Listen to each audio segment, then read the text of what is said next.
The desert didn't forgive mistakes. Cade Mercer understood this the way some men understood scripture, not from reading, but from living it, bleeding it, burying friends in it. He'd crossed this particular stretch of wasteland 3 times before, always at night, always alone. The kind of crossing that left you either harder or dead, lost.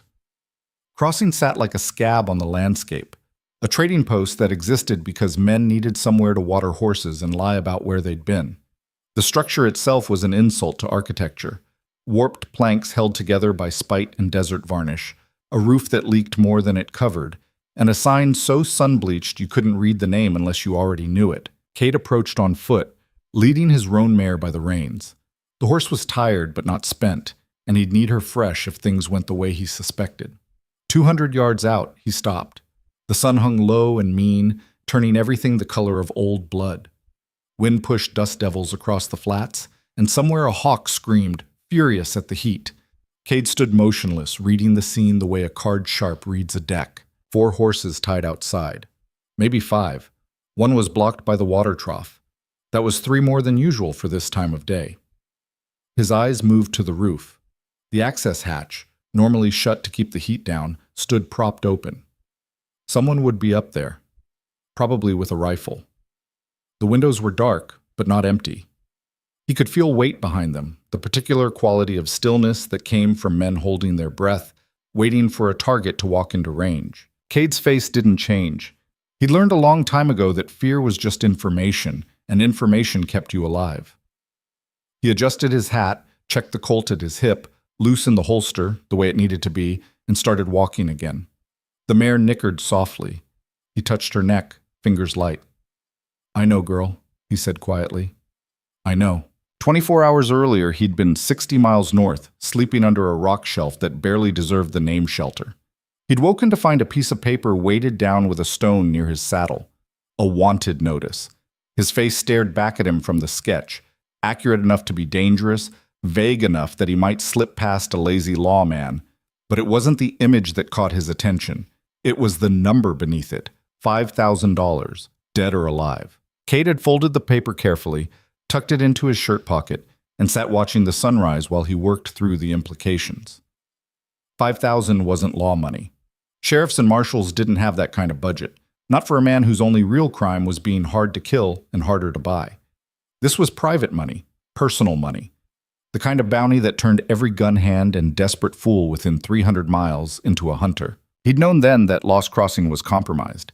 The owner, a man called Fletcher, who asked too many questions and remembered too many faces, would have been the first contact point for anyone tracking Cade's route. Fletcher wasn't brave enough to set a trap himself, but he'd absolutely sell information to the highest bidder, then act surprised when bodies started piling up in his establishment. So Cade had made a choice that seemed insane to anyone who didn't understand the mathematics of violence. He'd ride straight in. Because men expecting a cautious target got sloppy. They relaxed. They assumed. And assumptions got you killed. Now, walking toward the trading post with the certainty of ambush settling around him like a familiar coat, Cade ran calculations. 4 horses meant probably 6 men. 2 would have doubled up to save on mounts and split the bounty fewer ways. 1 on the roof, confirmed. 2 inside by the windows, likely. That left 3 mobile, probably positioned to cover the back door and the blind spot near the supply shed. Professional work, not random drifters hoping for luck, which meant someone had organized this. Someone with resources and reach. The name clicked into place like a round sliding into a chamber. Vernon Hale. Of course it was Hale. 3 months back, Cade had made the mistake of being in the wrong place with a functioning conscience. He'd watched Hale's men, legal in title only, force a family off land they'd worked for 20 years. The paperwork was fake, the deed was forged, and the county judge was in Hale's pocket deep enough to taste leather. The family had nowhere to go. No money for lawyers, no leverage except the sweat they'd poured into that dirt. Cade had intervened. Not dramatically. He didn't ride in with guns blazing or make speeches about justice. He'd simply positioned himself between Hale's men and the family, made it clear that taking the land would cost more than it was worth, and waited to see who'd blink first. Hale's foreman, a man named Cutler with a reputation for violence and a complete absence of imagination, had gone for his gun. He'd been fast, too, almost fast enough, The bullet had shattered Cutler's shoulder instead of his heart, which was more mercy than the situation required. But Cade wasn't in the business of creating martyrs. A wounded man told a better story than a corpse. It kept the legend useful and the fear specific. Hale had pulled back. The family kept their land, and now, apparently, Hale wanted a different kind of satisfaction. Cade reached the hitching post, tied his mare loose, she'd pull free if things went loud, and walked toward the entrance. The door hung crooked on leather hinges, gap-toothed and scarred from a decade of boots and bad weather. He pushed it open and stepped inside. The interior was exactly what it pretended to be, a room full of shadows and the smell of stale tobacco, spilled whiskey, and unwashed men. Shelves lined 2 walls stocked with goods nobody wanted and a few things people needed. The counter ran along the back, and behind it, Fletcher stood with his hands flat on the wood, his face doing a terrible job of looking relaxed. "Mercer," Fletcher said. His voice cracked on the second syllable. "Didn't expect to see you." "Sure you didn't." Cade's eyes had already mapped the room.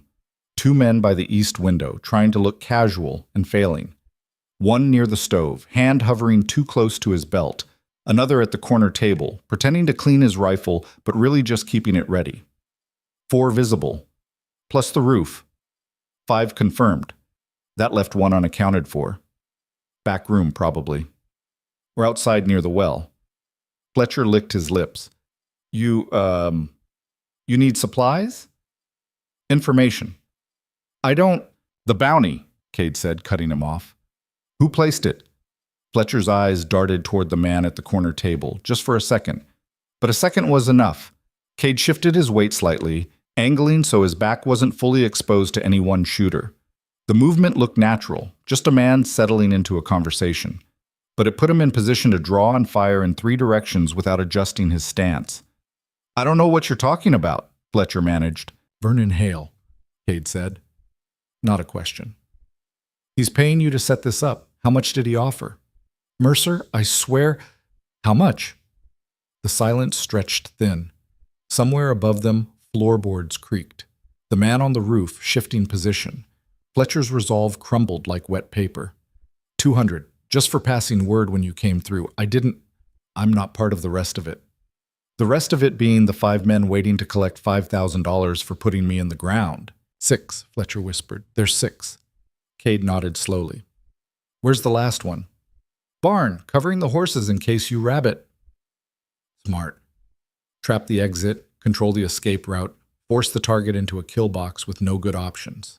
The problem, for them, was that Cade had stopped looking for good options years ago. He'd learned to work with bad ones, turn them into weapons, make the geometry of violence work in directions his enemies didn't expect. They want me alive? Cade asked. Fletcher hesitated, then nodded. Preferably. Hale's orders. Says there's a bonus if they bring you in breathing. That was interesting. Dead men didn't talk, didn't negotiate, didn't provide leverage. Alive meant Hale wanted something more than revenge. Information, maybe. Or insurance against something Cade didn't even know he possessed. What's Hale afraid of? Cade asked. I don't. Yes, you do. A man doesn't put 5,000 on another man's head just because of injured pride. What's Hale protecting? Fletcher's face went pale. There's something happening. A deal. Big one. Railroad surveyors came through last month, and Hale's been buying up land all along the proposed route. If people find out before the official announcement, the prices jump. He needs clean titles, no disputes, no witnesses who saw him forge deeds and terrorize families off their property. Mercer, please. I got nothing to do with that. You run a trap, Cade said flatly. You take money to sell out men who trusted you enough to water their horses here. Don't dress it up as something else. One of the men by the window shifted. His hand dropped toward his gun. Cade didn't look at him directly, but his voice cut across the room like a blade. You pull that. You die first. Then your friend.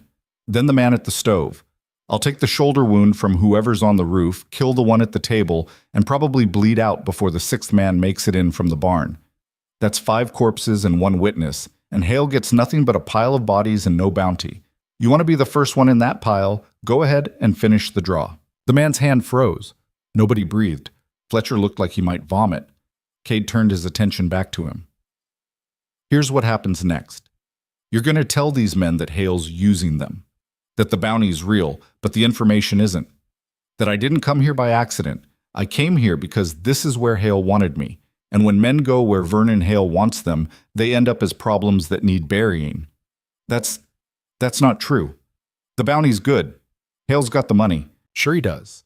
But tell me, Fletcher, how's he planning to pay 6 men $5,000 when he only promised one payday? You think they're going to split it even? You think professional guns work on shares and handshakes? Fletcher's mouth opened, closed, opened again. The man at the corner table spoke for the first time. His voice was low, textured with whiskey and old cigarettes. He's stalling, trying to get in our heads. Maybe, Cade said. Or maybe I'm pointing out that you're about to kill each other over money that doesn't exist in the amount you think it does. Hale told you 5,000, right? Probably told each of you individually, made you think you were the primary, and everyone else was backup. Classic play. Gets more guns in position, costs him nothing, and he only pays out to whoever's left standing at the end, if that's anybody. Shut your mouth, the man at the table said. But there was uncertainty in his eyes now, a seed of doubt. Cade pressed. What's your name? None of your concern. I'll call you Table then. Table, you ever worked for Hale before? Silence. That's what I thought. You're hired help, brought in special, which means the only person here who's actually talked to Hale directly is Fletcher. And Fletcher just admitted he's getting $200 for intelligence. $200. You think a man paying $200 for a tip is going to hand over $5,000 to a stranger? The man by the stove spoke up, voice tight. We got contracts, papers. Written by who? Hale's lawyers? The same lawyers who forged land deeds? The room shifted. Not physically, but the air changed. Men who'd been focused on Cade started glancing at each other, running their own calculations, wondering who'd get the money and who'd get a bullet in the back once the work was done. Cade had learned this a long time ago. You didn't win fights by being the fastest gun. You won by being the smartest, by turning allies into enemies, by making men question everything right before they needed certainty the most. Fletcher found his voice again. Mercer's lying. He's just trying to... I'm trying to stay alive, Cade interrupted. Same as them. Difference is, I know Hale's game. You want to test my theory? Fine. Take me in. Deliver me to Hale's ranch, collect your money, and see what happens when you ask for the full $5,000 in cash. See if Hale smiles and pays, or if his men are already positioned to make sure you don't leave the property breathing. Table stood slowly. His rifle came with him, not aimed, but ready. Enough talk, he said. We got a job. We do it. The man by the window moved at the same time, and Cade knew the decision point had arrived. Words only carried you so far. After that, it was speed and accuracy, and the willingness to live with consequences. He didn't draw. Not yet. One more thing, Cade said quietly. Before this goes where it's going. Fletcher, who hired you to pass the information? I told you, Hale's people. Name. Cutler. Hale's foreman, the one you shot. Cade nodded slowly. That tracked. Cutler would want this personal, would want to be involved in the collection, maybe even the delivery, which meant he was probably close. Maybe not in the building, but nearby, watching, waiting to see if his trap worked. Cutler here? Cade asked. Fletcher shook his head too quickly. No, he's back at the ranch. Liar. Table, Cade said. Check the barn. Why the hell would I? Because if Cutler's out there instead of the 6th man you're expecting, it means this whole thing is a setup. It means Hale never intended to pay you at all. It means you're all expendable, and the real plan is for Cutler to put bullets in whoever's left standing after you kill me. Then he takes the credit, gets the promotion, and you get buried in unmarked graves behind a trading post nobody cares about. Table's eyes narrowed. He looked at the man by the stove, then at Fletcher. Who'd you say was in the barn? Table asked. Fletcher's face went white. Riker. Man named Riker. Describe him. Tall. Dark coat. Hair? Fletcher stammered. It was dark. Table moved fast, crossing to the window in 3 strides. He peered out toward the barn, then went very still. That ain't Riker, he said quietly. That's Cutler. The room exploded into motion. The man by the stove drew first, not on Cade, but on Fletcher, pure rage driving the movement. Fletcher screamed, ducking behind the counter. The man at the window spun, rifle coming up, trying to track multiple targets. Table was already moving toward the door, cursing, his rifle pointed at the barn. And Cade, in the chaos, in the perfect moment of distraction and confusion, drew his Colt and put a bullet through the roof. The man above screamed and crashed through the hatch, hitting the floor hard, his rifle clattering away. Cade was already moving, diving behind a shelf as gunfire erupted. The man by the stove fired at Fletcher and missed, the round punching through bottles on the back wall. Fletcher returned fire with a shotgun that appeared from under the counter, the blast catching the stove man in the chest and throwing him backward into the wall. Table hit the door, threw it open, and took a rifle round in the leg from the barn. He went down hard, still firing, his shots chewing into the barn's door frame. Return fire came fast and heavy, and Cade recognized the rhythm. Cutler's work, controlled bursts, professional spacing. The window man swung his rifle toward Cade's position, but Cade was faster. 2 shots, center mass. The man dropped like a puppet with cut strings. 4 down. Cutler in the barn. 1 unaccounted for. Cade heard boot falls behind him, spun, and fired in the same motion. The round caught the man from the back room in the shoulder, spinning him, but not dropping him. He fired back, wild shot that missed by a foot, and Cade's second round took him in the throat. 5 down. Cutler remained. The gunfire stopped. Silence rushed in to fill the space, broken only by Table's groaning near the door, and the wet, horrible sounds of the roofman trying to breathe with collapsed lungs. Cade reloaded, movements automatic, fingers steady. His heart rate hadn't changed. This wasn't his first ambush, wasn't his 10th, and the adrenaline had learned years ago that panic was a luxury he couldn't afford. "Cutler," he called out, "you want to finish this or you want to ride back to Hale and tell him his $5,000 trap cost him 6 men and got him nothing?" No response from the barn. Fletcher was crying behind the counter, making small animal sounds of terror. Table had gone quiet, either unconscious or smart enough to play dead. Cade waited, counting seconds, watching the barn through the gap in the wall where a window used to be. 30 seconds. 60. Then hoofbeats, fast and fading. Cutler was running. Cade moved to the door, staying low, gun ready. He could see dust rising from the far side of the barn, a horse pushed to full gallop, heading south toward the border. Not running away.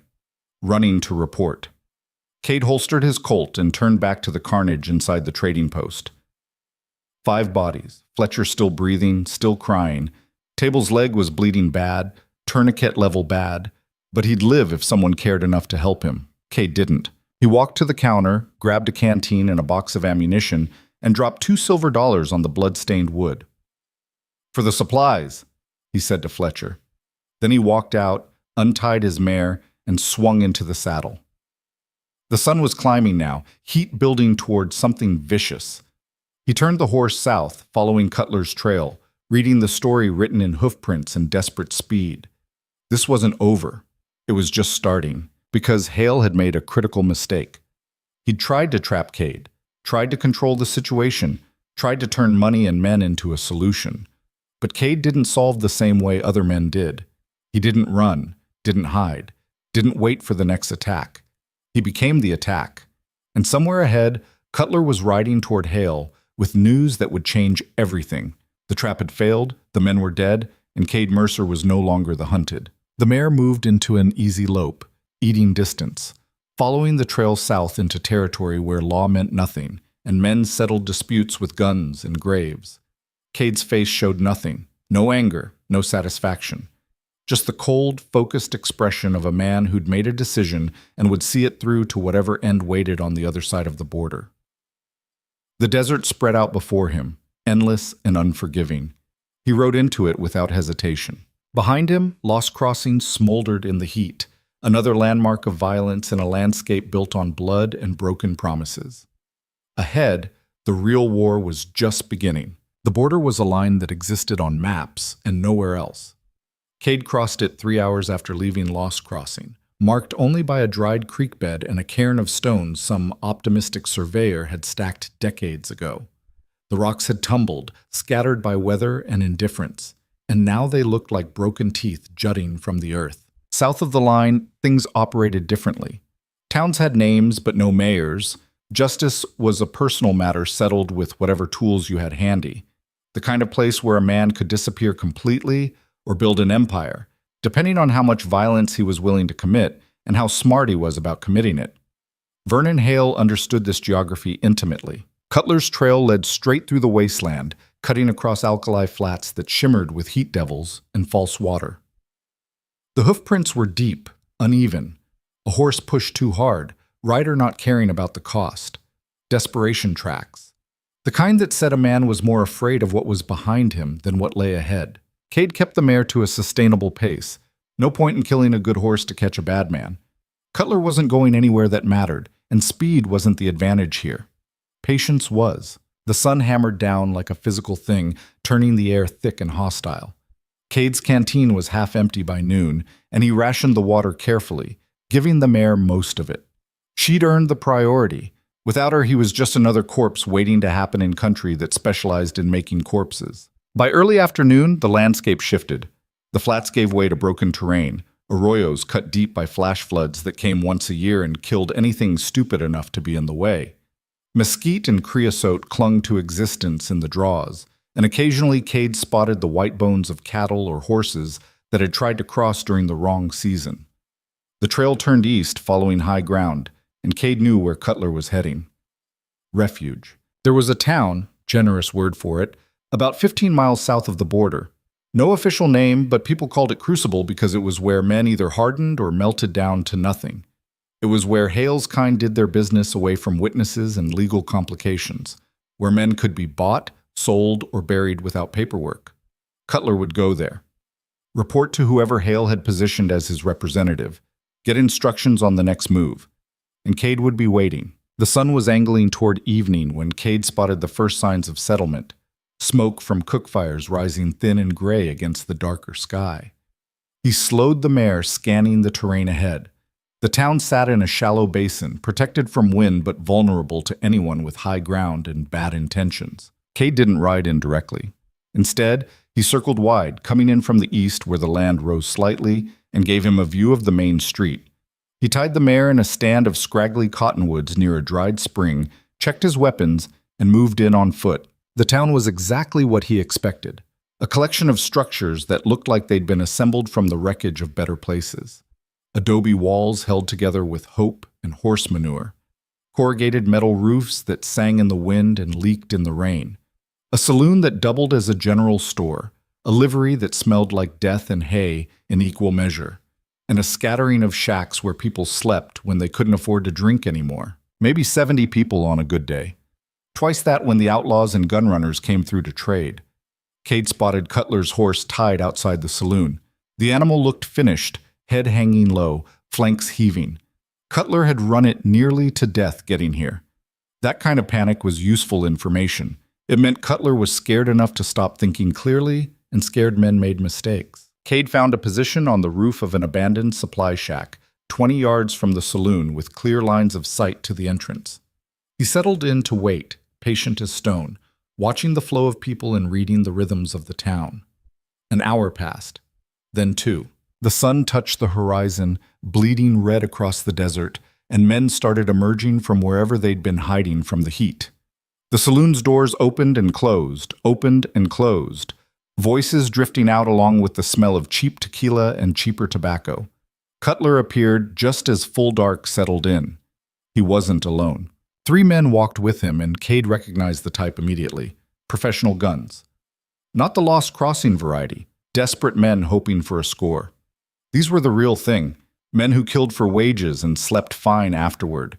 They moved with the kind of casual confidence that came from winning more fights than they'd lost, and their weapons weren't for show. They stood outside the saloon talking low. Cade couldn't hear the words, but he read the body language. Cutler was explaining, gesturing back north toward the border. One of the professionals kept shaking his head, clearly unimpressed. Another lit a cigarette and looked bored. The conversation lasted maybe 5 minutes. Then money changed hands. Cutler passing a leather pouch to the tallest of the 3 men. A down payment. Proof that Hale was serious and the job was legitimate. The professionals took the money and walked toward the livery. Cutler went back inside the saloon. Cade waited another 30 minutes, making sure the pattern held, then climbed down from the roof and moved through the shadows toward the saloon's back entrance. The door hung loose on its hinges, opening into a narrow hallway that smelled like piss and vomit. Voices filtered through the thin walls, men arguing about cards, a woman laughing too loud at something that wasn't funny, the clink of bottles and glasses. He found Cutler in a back room, sitting alone at a table with a bottle and a single glass. The room was barely large enough for the furniture it contained. Table, 2 chairs, a cot shoved against the wall. A lamp burned low, throwing shadows that made Cutler's face look hollow and ancient. Cade stepped inside and closed the door behind him. Cutler's hand went to his gun, but Cade already had his Colt out, aimed center mass, finger on the trigger. "Don't," Cade said quietly. Cutler froze. His eyes were red-rimmed, exhausted, and behind the fear there was something else. Resignation, maybe? Or relief that the waiting was over. "Mercer," Cutler said. His voice was rough, scraped raw. "Should have known you'd follow. Should have known a lot of things. Like how sending 6 men to collect 1 bounty was going to end in bodies." Cutler's hand moved away from his gun, slowly, and he picked up the glass instead. He drank, throat working, then set it down with a shaking hand. "Wasn't supposed to go that way," he said. "Never is. But it did. Now 5 men are dead, 1's bleeding out in Lost Crossing, and you're here hiring replacements. That the plan? Keep throwing bodies at the problem until I run out of bullets? Hale's orders." "Hale's orders," Cade repeated flatly. "You take orders from a man who uses you like ammunition? That sit right with you?" Cutler laughed, bitter and broken. "What sits right doesn't matter anymore. I got a job. I do it, or I'm next." "Next for what?" "The hole. Same one they'll put you in when this is done." Cade pulled out the second chair and sat down. Gun still trained on Cutler, but posture relaxed. Conversational. Like they were old friends catching up instead of 2 men balanced on the edge of killing each other. "Talk to me about Hale," Cade said. "Why?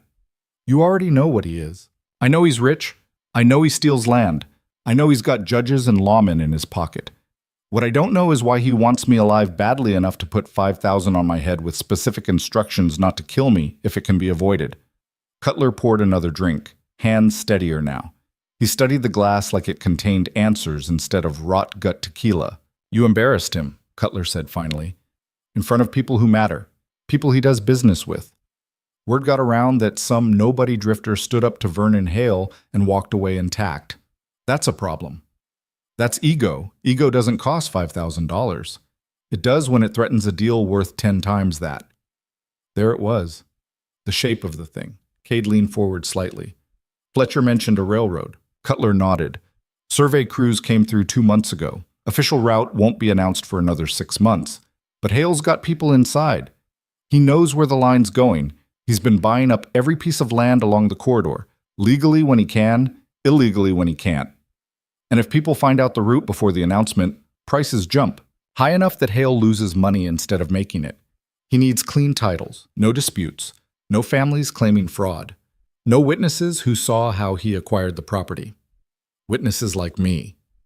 You and about a dozen others, most of them already bought off or scared off. You're the only one who shot back." Cade absorbed this, fitting pieces together. "So the bounty isn't about revenge. It's about control.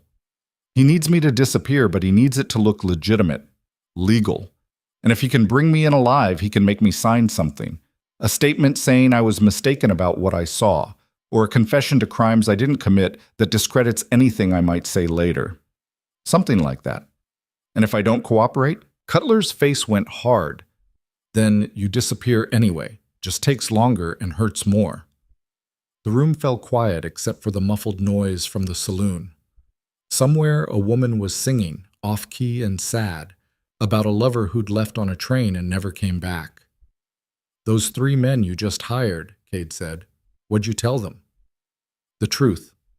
That you're dangerous, that you killed a team at Lost Crossing, and that Hale's willing to pay premium for results." "How much premium?" "7,000. Split 3 ways if they bring you in breathing. 4,000 if you're dead but identifiable." Cade smiled without humor. "Price went up." "You earned it. Hale's scared now. He thought Lost Crossing would be simple, clean. When I showed up and told him what happened, he—" Cutler trailed off, remembering something that clearly hadn't been pleasant. "He blamed you," Cade finished. "Of course he did. Everything's always someone else's fault with men like Hale. I'm the foreman. I was supposed to make it work. Doesn't matter that I told him 6 men wasn't enough. Doesn't matter that I said you'd see it coming. He wanted results, and I didn't deliver. So now you're here, spending his money, hiring better guns, hoping round 2 goes different than round 1. Cutler nodded slowly. What else am I supposed to do?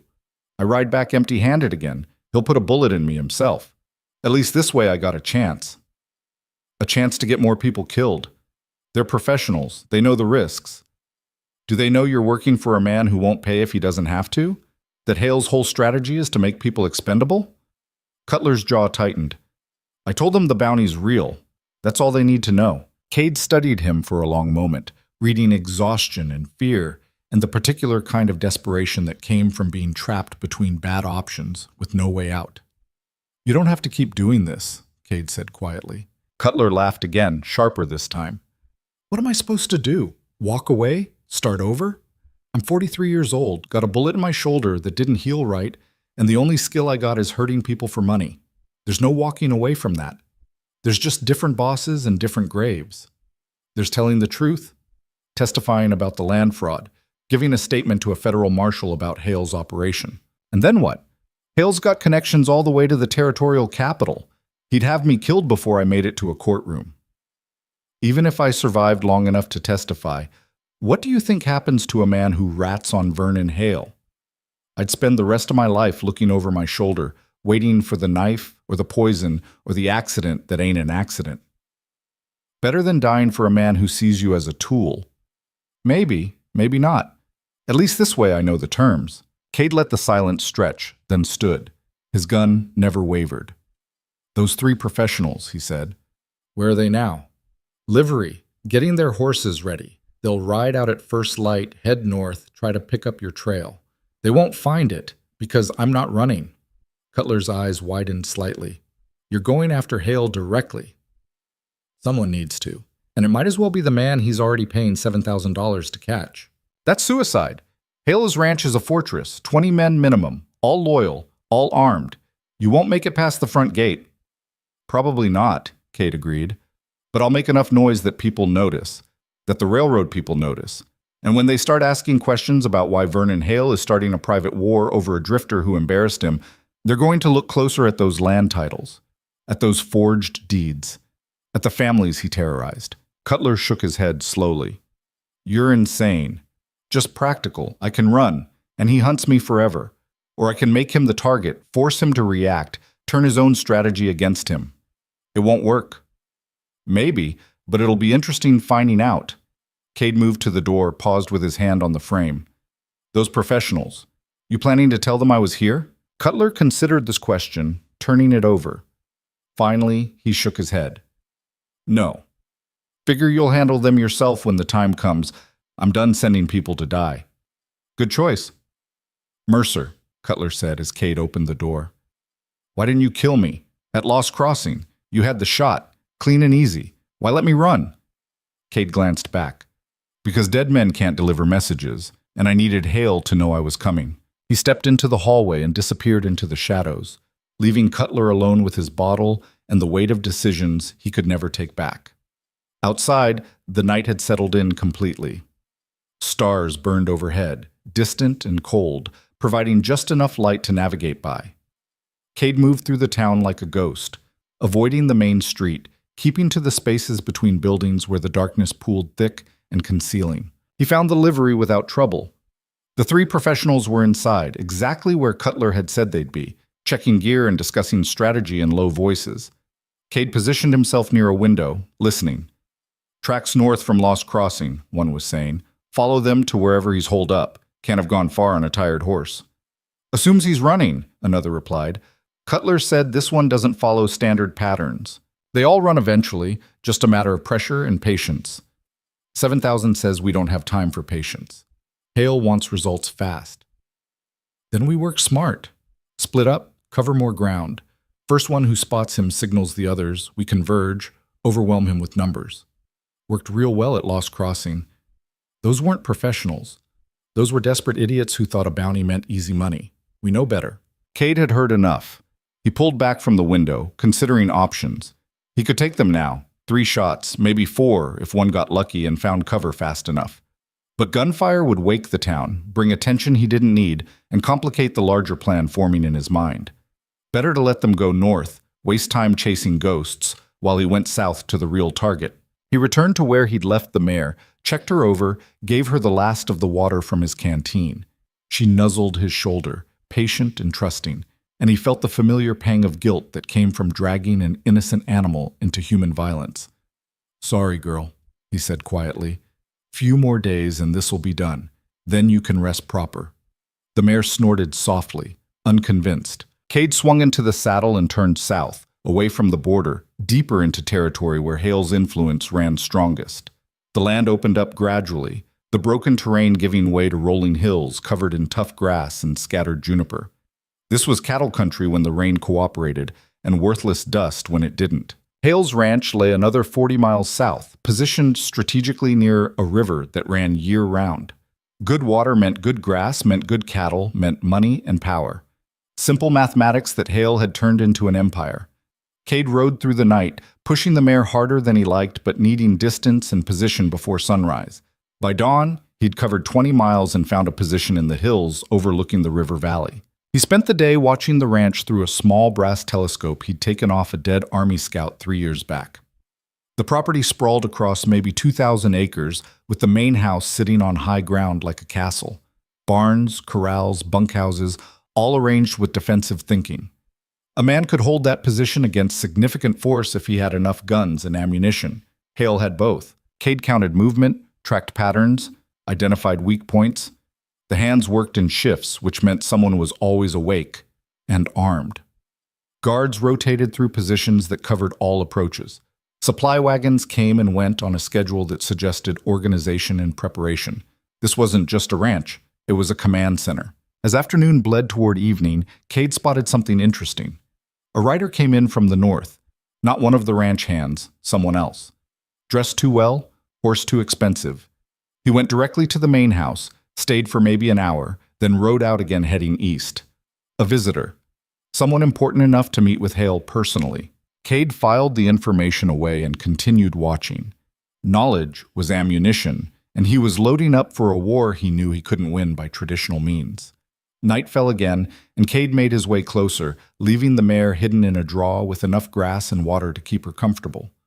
He moved on foot, crossing open ground in darkness, using terrain and shadow for cover. He reached the outer fence line 2 hours before midnight. The ranch complex was lit by lanterns hung at strategic points, creating pools of light separated by darkness. Cade stayed in the dark sections, patient and methodical, working his way toward the bunkhouse where the hired guns slept. He wasn't here to start a fight. Not yet. He was here to understand the battlefield, to learn the enemy's rhythms and routines, to find the cracks in Hale's fortress. A guard passed within 10 feet of Cade's position, rifle slung casually over his shoulder, clearly bored with the duty. Cade could have killed him easily. One shot, suppressed sound, body hidden before anyone noticed. But killing a bored guard accomplished nothing except alerting Hale that someone had breached the perimeter. Better to gather intelligence and withdraw. He spent 3 hours ghosting through the ranch, memorizing layouts, counting men, identifying where weapons and ammunition were stored. The main house was locked tight, guards on the doors, no easy access. But the bunkhouse had vulnerabilities, windows that didn't close properly, a back door with a broken latch, gaps in the guard rotation. Useful information for later. As midnight approached, Cade withdrew the same way he'd come in, slow and careful, leaving no trace of his presence. By the time he reached the mare, his mind was working through scenarios and probabilities, calculating risks against potential gains. A straight assault was suicide. Hale had too many guns, too much defensive advantage. But a smart attack, something that forced Hale to react instead of dictate terms, that might work. Cade mounted up and rode back to his observation point in the hills. He'd sleep a few hours, then continue planning. War wasn't won in single battles. It was won through attrition, psychology, and making your enemy waste resources chasing solutions that didn't exist. Vernon Hale thought he was hunting Cade Mercer. He was about to learn different.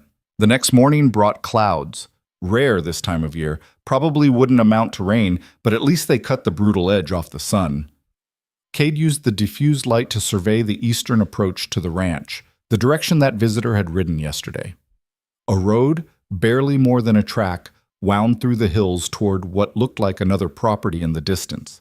Probably a neighbor, someone doing business with Hale. Worth investigating. Cade followed the road, staying off it, but parallel, watching for traffic. Around noon, he spotted another rider coming from the east. Same type as yesterday. Well-dressed, expensive horse, moving with the confidence of someone who belonged in this territory. Cade let the rider pass, then circled back to examine the tracks.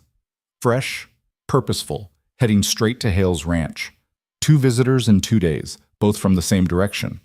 That wasn't random. Cade pushed east, following the road for another hour until he crested a rise and saw what lay beyond, a railroad survey camp.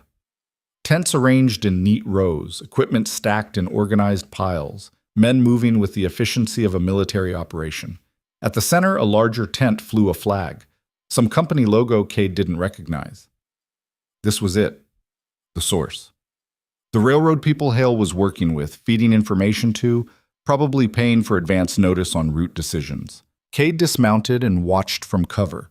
The camp was too organized to infiltrate, too visible to approach without being seen. But he didn't need to get inside. He just needed to understand the connection. As he watched, another rider left the camp heading west, toward Hale's ranch. 3 visitors in as many days. Whatever deal Hale was working, it was active, happening now, which meant the timeline was compressed. Hale needed those clean land titles immediately, not in 6 months when the official announcement came, which meant Cade's leverage was time. If he could delay Hale, complicate the deal, force scrutiny on the transactions before they were finalized, the whole scheme collapsed. Hale's fortune depended on secrecy and speed. Take away either one and the railroad people would distance themselves, afraid of scandal and legal complications. Cade smiled without warmth. He'd found the strategy. Now he just needed to survive long enough to execute it. The plan took shape over the next 2 days while Cade watched the railroad camp and Hale's ranch like a man studying chess positions. He slept in 2-hour intervals, ate jerky that tasted like leather, and let his beard grow because shaving required water he couldn't spare. The mare grazed on tough grass and seemed content enough, which was more than Cade could say for himself. By the 3rd morning, he'd identified the pattern. A railroad representative, same man each time, tall with a gray beard and expensive boots, rode to Hale's ranch every afternoon around 3 o'clock. Stayed for exactly 90 minutes, left with documents in a leather satchel that he carried like it contained something more valuable than paper. Those documents were the key. Land titles, transfer papers, whatever proof Hale was manufacturing to show clean ownership of property he'd stolen. The railroad man was either complicit or ignorant, and Cade didn't particularly care which. What mattered was that the exchange was predictable, and predictable meant vulnerable. Cade positioned himself along the road between the railroad camp and Hale's ranch, in a spot where the track narrowed between 2 rock formations. Good cover, limited escape routes for anyone passing through, and far enough from both locations that gunfire wouldn't immediately bring reinforcements. He arrived before dawn, settled into position behind a cluster of boulders that gave him clear sightlines in both directions, and waited. Patience wasn't something Cade had learned. It was something that had kept him alive long enough to learn everything else. The sun climbed, heat built.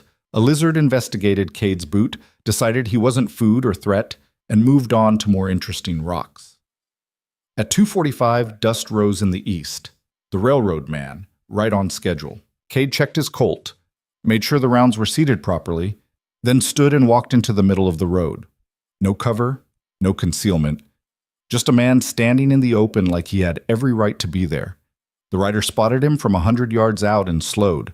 Not stopping, just cautious, hand drifting toward the rifle scabbarded on his saddle. 50 yards. 40. 30. The rider pulled up, horse dancing sideways, clearly unhappy about the situation. "Move," the railroad man said.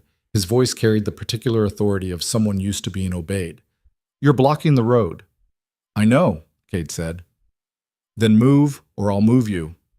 Cade smiled without warmth. "You're welcome to try. But before you do, I'd suggest you look around and ask yourself if I'm the kind of man who stands in the middle of a road alone unless I'm very sure of the outcome." The railroad man's eyes narrowed. He did look around, scanning the rocks, the high ground, searching for the ambush he assumed must be there. There wasn't one. Just Cade. But the railroad man didn't know that, and uncertainty was its own kind of weapon. "What do you want?" the man asked. "Conversation. About Vernon Hale and the land you're helping him steal." The railroad man's face went carefully blank. "I don't know what you're talking about." "Sure you don't. That's why you ride to his ranch every day with an empty satchel and leave with it full. That's why you take the same route at the same time, predictable as a train schedule. You're either the most dedicated surveyor in history, or you're part of something that's going to blow up in your face the moment people start asking questions." "Those are serious accusations." "They're about to get more serious. Tell me your name." The railroad man hesitated, then seemed to decide cooperation was safer than confrontation. "Marcus Webb, Chief Surveyor for Continental and Pacific Railroad. And you are?" "The man who's about to make your job a lot more complicated. Those documents in your satchel, they're land titles, right? Properties Hale's acquired along your proposed route?" Webb's hand tightened on the reins. "That's confidential company business. It's fraud. Hale's been forcing families off their land, forging deeds, using violence and intimidation to clear the corridor before your company announces the official route. He's betting that once you go public, the land values will spike, and he can sell to you at inflated prices. Clean profit built on theft." Those are strong claims. Do you have proof?" "I have 5 dead bodies at a trading post called Lost Crossing. I have families who'll testify if anyone bothers to ask. And I have the fact that you're carrying documents you won't let me see, which suggests you already know something's wrong, but you're choosing to ignore it because it's easier than dealing with the consequences." Webb's face flushed. "You don't know anything about my situation. I know you're risking your career and possibly your freedom by participating in this. I know that when federal investigators start looking into Hale's land acquisitions, and they will, I'll make sure of it, they're going to find your name all over the paperwork. And I know that being complicit in fraud carries the same penalties as committing it yourself." "I'm not complicit in anything." "Then prove it. Open the satchel. Show me what you're carrying." Webb's jaw worked, grinding through options. Finally he said, "Even if what you're saying is true, what am I supposed to do? Hale's already made the deals. The company's already committed resources based on his assurances. If I raise concerns now, the entire project gets delayed, maybe canceled. That's thousands of jobs, millions of dollars, years of work. Better that than building a railroad on stolen land with blood in the foundation. Easy for you to say. You're not the one who has to explain to shareholders why we're starting over." Cade took a step closer, keeping his hands visible but ready. "Webb, listen to me carefully. In about 4 days, maybe 5, this whole thing is going to collapse. People are going to start asking hard questions about Vernon Hale, about his business practices, about where he got the land he's selling you.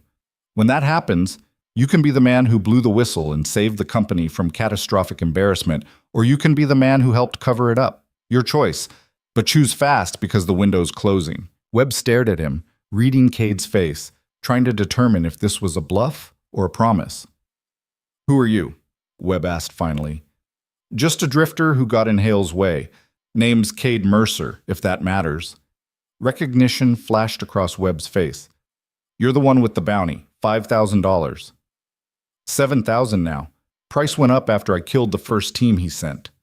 Webb's horse shifted nervously, picking up on its rider's tension. "If Hale finds out I talked to you—" "He won't, not from me. But you need to understand what you're involved in. Hale's not just buying land. He's erasing people. Families who worked that dirt for generations. And he's using your railroad as justification, as cover for violence that has nothing to do with progress and everything to do with greed." "I didn't know," Webb said quietly. "When he first approached us, he had all the proper documentation. Titles looked legitimate. I had no reason to question. Now you do. Question it. Look closer. Talk to the families he displaced. Do the job you're supposed to be doing instead of rubber stamping whatever Hale puts in front of you." Webb sat silent for a long moment, then slowly reached into his satchel and pulled out a sheaf of papers. He handed them down to Cade. "These are the latest acquisitions," Webb said. 4 properties, total of 1,800 acres, all along the proposed corridor.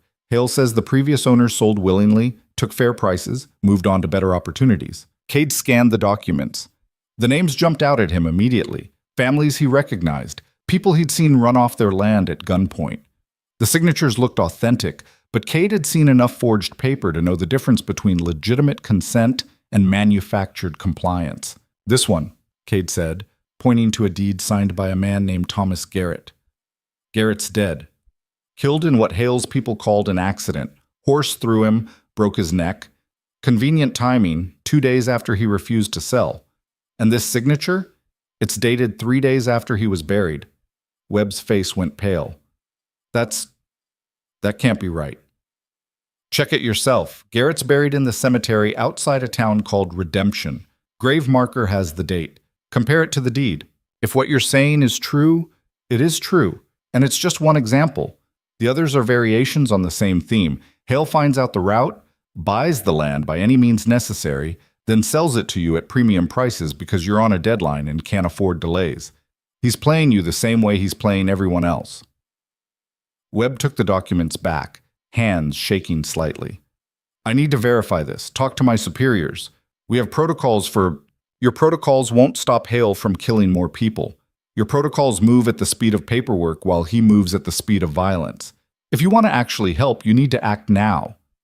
And do what exactly? I'm a surveyor, not a lawman. I can file reports, raise concerns, but I can't arrest anyone or stop... You can stop carrying his documents, Cade interrupted. You can stop legitimizing his theft.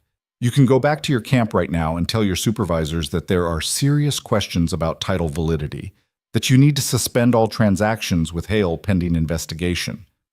That buys time. Time for the truth to come out, for families to find lawyers, for federal marshals to get involved. Hale will know it came from me. He'll do what? Kill a railroad surveyor in broad daylight? That brings exactly the kind of attention he's trying to avoid. Right now you're useful to him. Make yourself inconvenient instead, and he'll have to adapt. And adaptation means mistakes. Mistakes mean exposure. Webb looked down at the satchel, at the documents inside, at the choice that had somehow become a crisis in the middle of a dusty road. I could lose my job, he said. You could, or you could save it.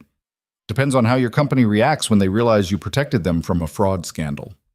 Webb nodded slowly, the gesture of a man accepting weight he hadn't asked for but couldn't avoid. I'll talk to my regional director tonight. Present what you've told me, request a halt on all Hale transactions until we can verify. Do it in writing, Cade said. Create a paper trail. Make it official so nobody can claim later that you didn't follow procedure. You seem to know a lot about corporate protocols for a drifter. I pay attention. It's kept me alive. Webb gathered his reins, preparing to turn back toward the railroad camp. Then he paused, looking down at Cade with something that might have been respect or might have been pity. What happens to you now? Webb asked. Hale's not going to stop hunting you just because I file a report. No, he won't. But he's about to have bigger problems than me. And when men have bigger problems, they make bigger mistakes. That's not a plan. That's hope. Cade smiled, thin and cold. Hope's got nothing to do with it. I'm going to make sure Hale knows his scheme is falling apart. I'm going to force him to react, to scramble, to show his hand. And when he does, people will see what he really is. By getting yourself killed, maybe, but I'll make it loud enough that people pay attention. Webb shook his head. You're insane. Probably. Now ride before Hale sends someone to check why you're late. Webb turned his horse east and kicked it into a trot, dust rising behind him as he headed back toward the railroad camp. Cade watched him go, counting in his head. If Webb followed through, 50-50 chance, generous estimate, Hale would know within 24 hours that his railroad deal was compromised. That would trigger a response. Probably violent, definitely desperate. Good. Desperate men made mistakes. And Cade was counting on mistakes. He walked back to where the mare waited, hidden in a draw behind the rock formation.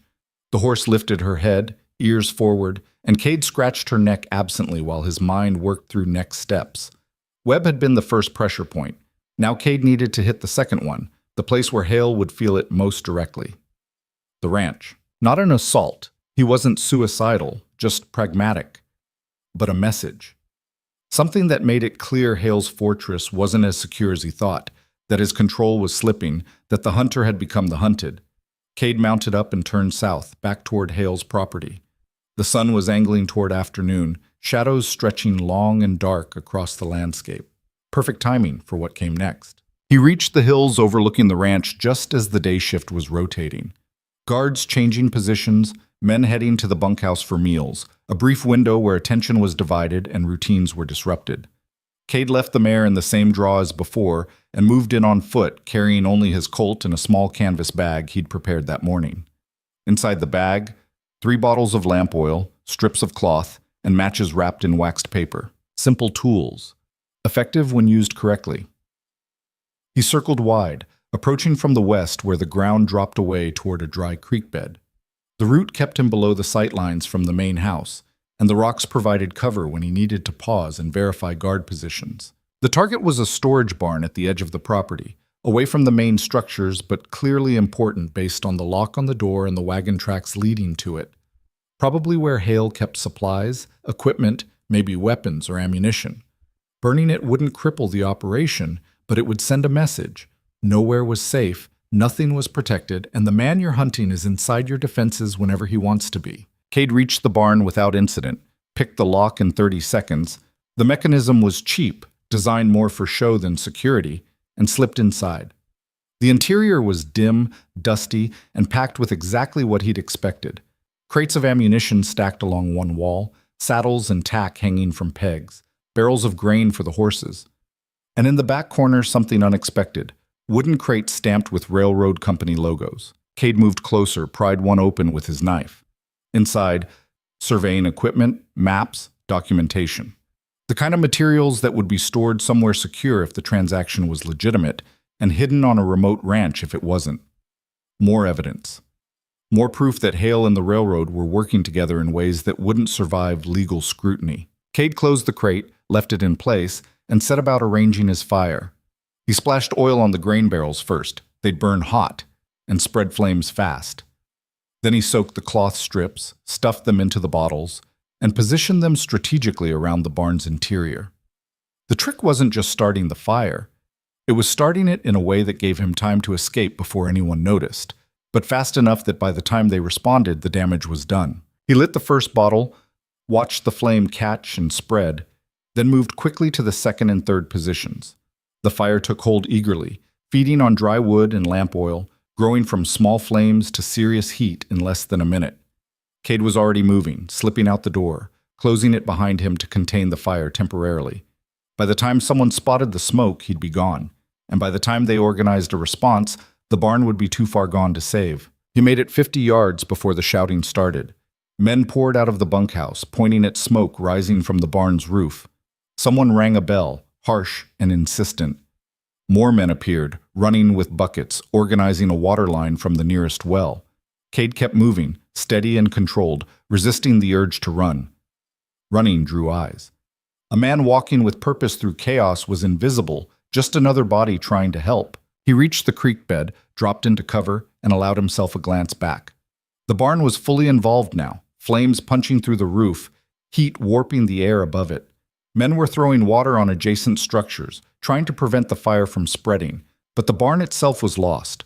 Black smoke rolled skyward, visible for miles, including from the railroad camp. Webb would see that smoke, would know something had happened at Hale's ranch, would maybe start to understand that the situation was more volatile than he'd realized. Cade turned away from the spectacle and focused on extraction. He needed distance before Hale's men organized a search. The fire would occupy them for at least an hour, maybe 2. Long enough. He reached the mare without incident, mounted up, and pushed northeast, away from both the ranch and the railroad camp.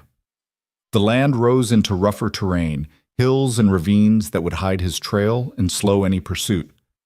By nightfall, he was 10 miles clear, camped in a narrow canyon with good sight lines and multiple escape routes.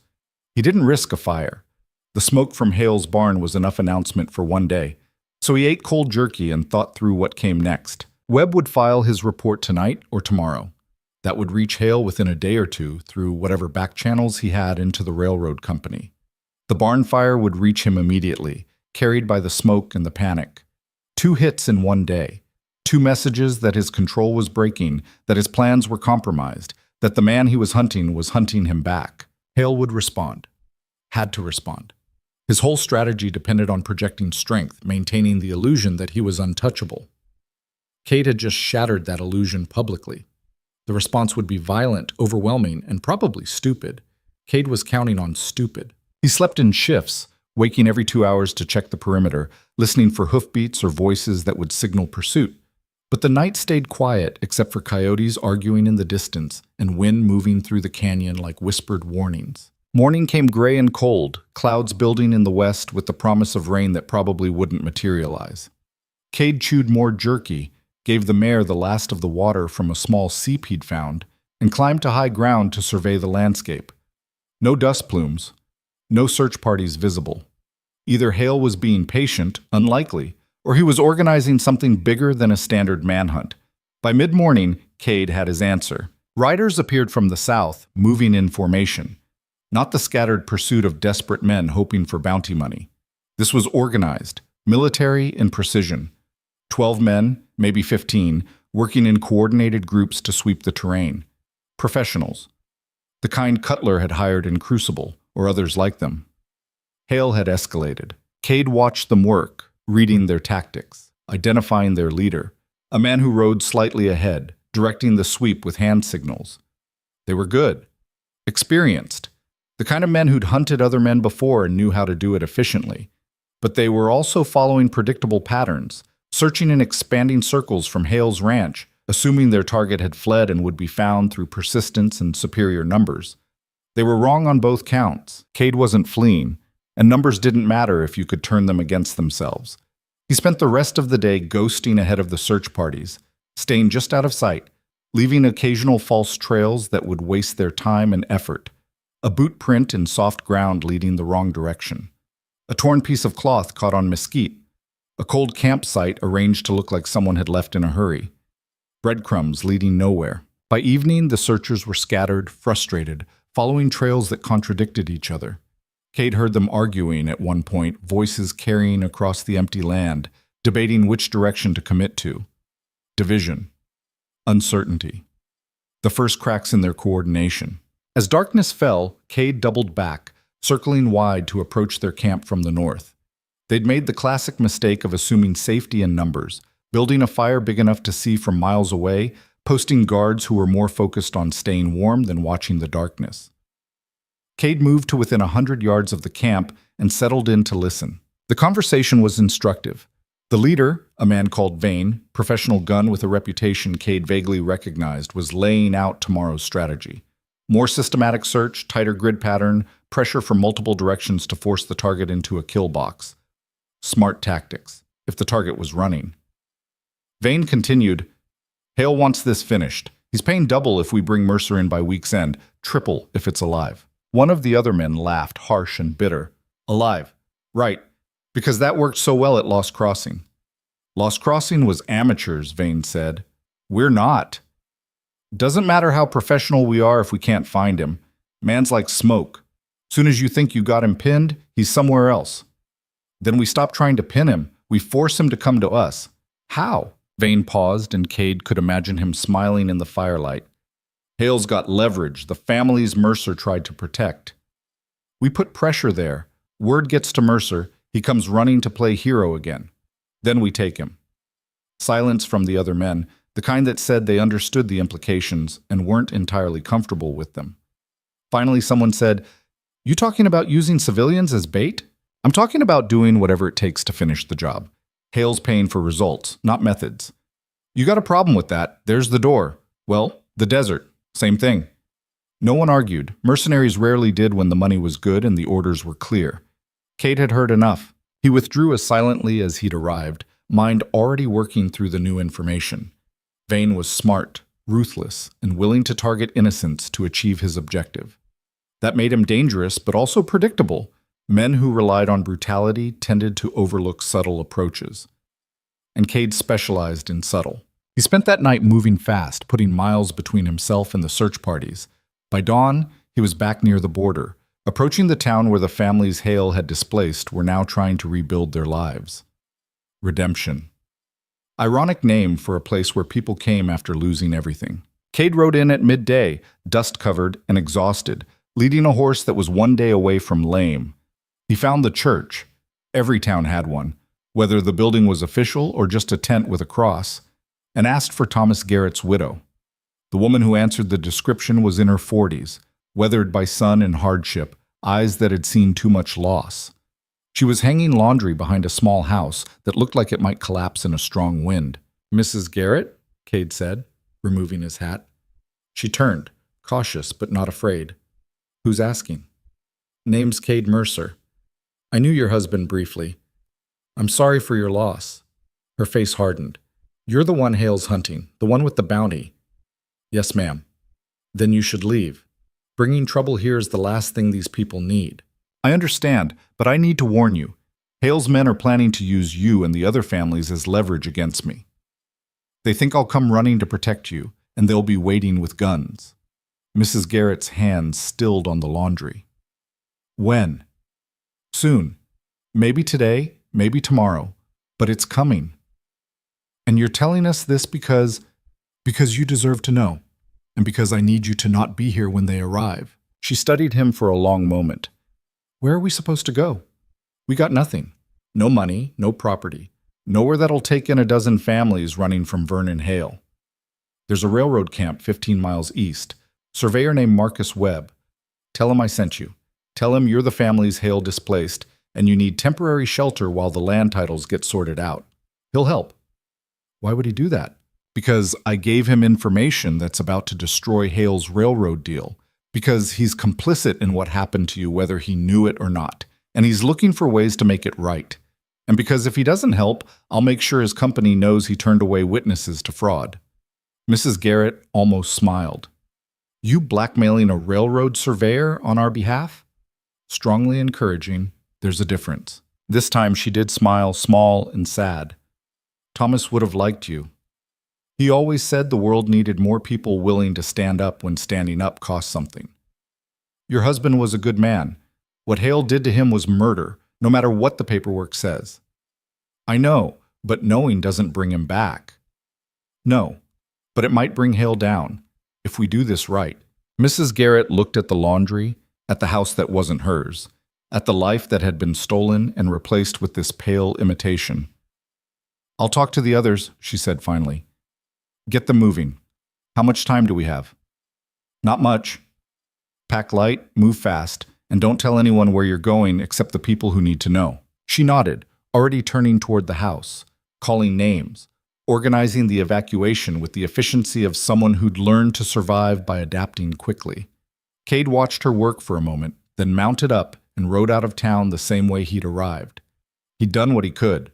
The rest was up to the families and whatever grace or luck governed the lives of people caught between powerful men with competing interests. He headed south again, back toward Hale's ranch, but this time with different intentions.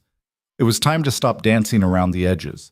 Time to face Vernon Hale directly and end this before more people died. The mayor carried him through afternoon heat toward a confrontation that would either finish the war or finish him.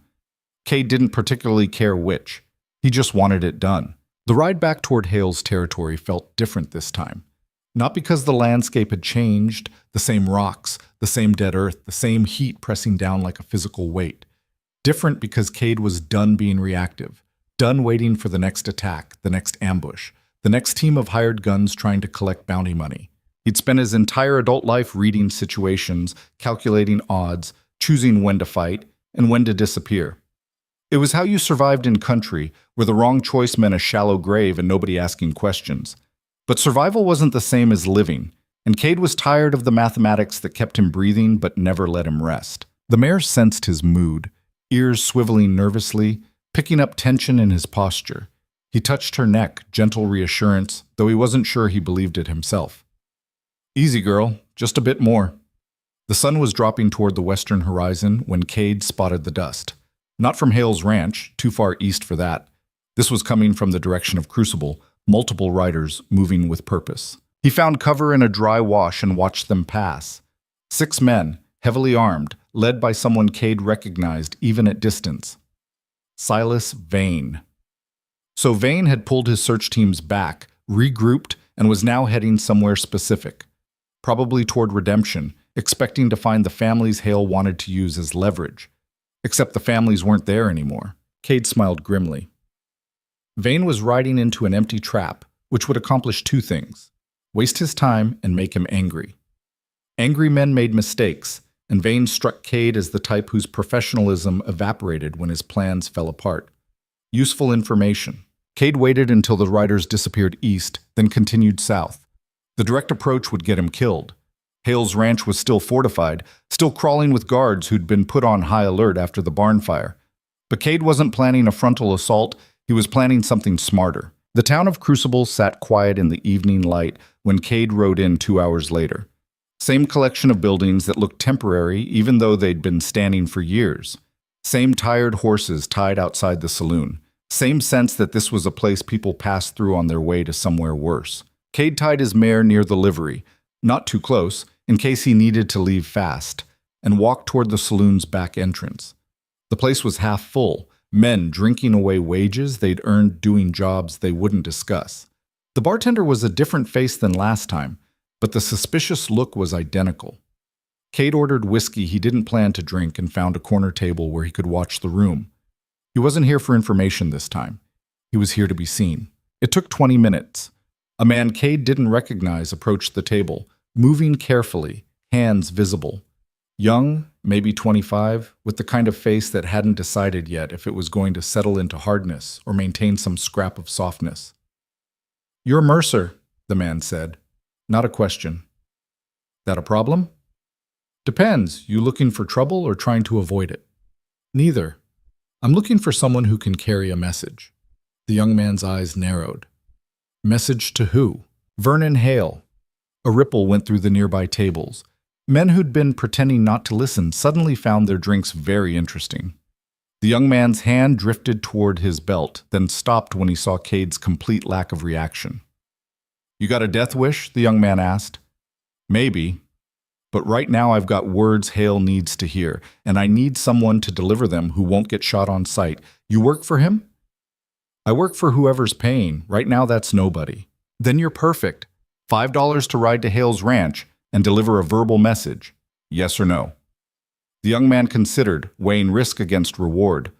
$5 was good money for a couple hours' work, but walking into Hale's ranch carrying words from the man Hale was hunting was the kind of job that could end badly. "What's the message?" he asked finally. "Tell Hale I'm done running, tell him I'm in Crucible waiting at the saloon, and if he wants to finish this, he can ride in himself instead of sending men to die in his place.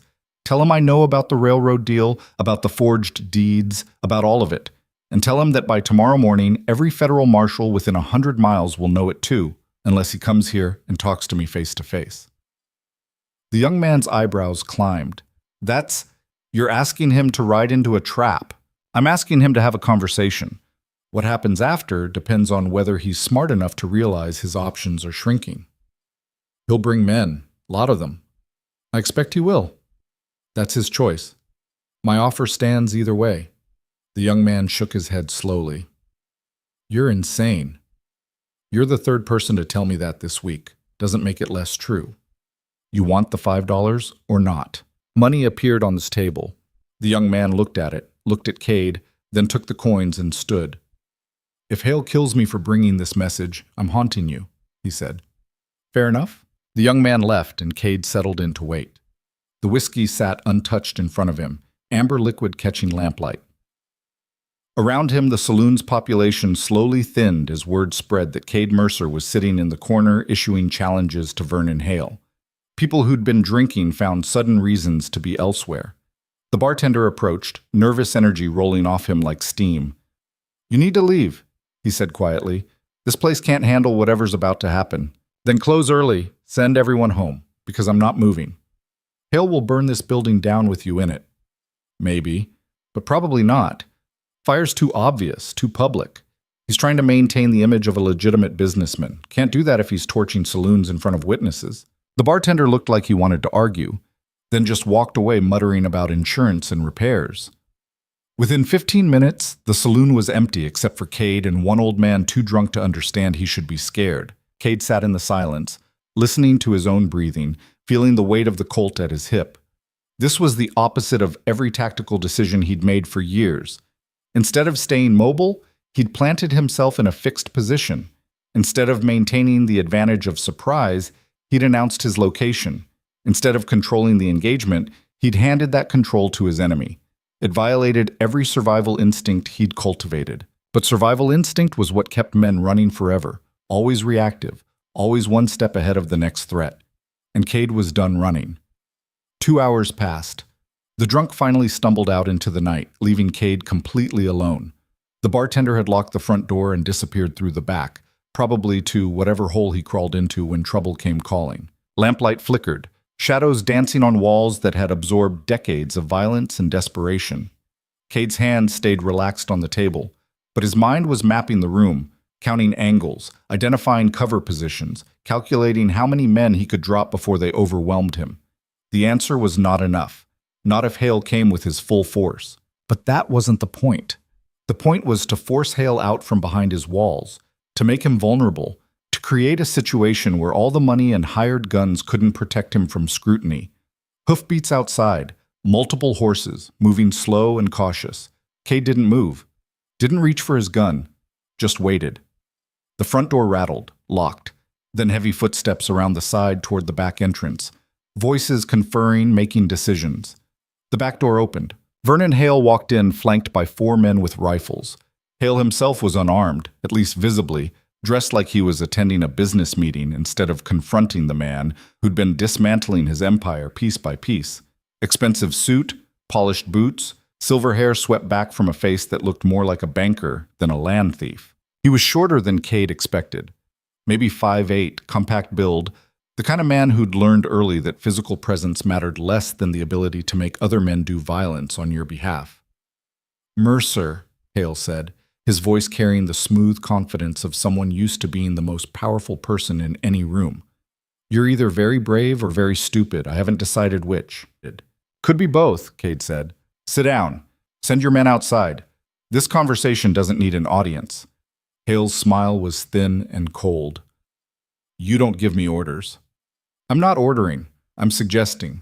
You came here because you're worried, because things are falling apart faster than you can control them, and because somewhere in that calculating mind of yours, you know that killing me solves nothing and possibly makes everything worse." One of Hale's men moved forward, rifle rising, but Hale held up a hand and the man stopped. "Let's say you're right," Hale said. "Let's say I'm concerned about certain complications. What makes you think I won't just have my men shoot you and be done with it? Because we're sitting in the middle of Crucible with witnesses all around. Because shooting me creates a murder investigation you don't want. Because I've already sent documentation of your land fraud to 3 different federal marshals, with instructions to investigate if anything happens to me. And because you're curious about what I'm offering." Hale's expression didn't change, but something flickered in his eyes. Calculation, reassessment, the mental gymnastics of a man trying to stay ahead of a situation that was rapidly escaping his control. He pulled out a chair and sat down across from Cade, gestured to his men, who reluctantly filed back outside. Not far. Cade could hear them positioning themselves near the windows and doors, but far enough to give the illusion of privacy. "You're bluffing about the marshals," Hale said. "Am I?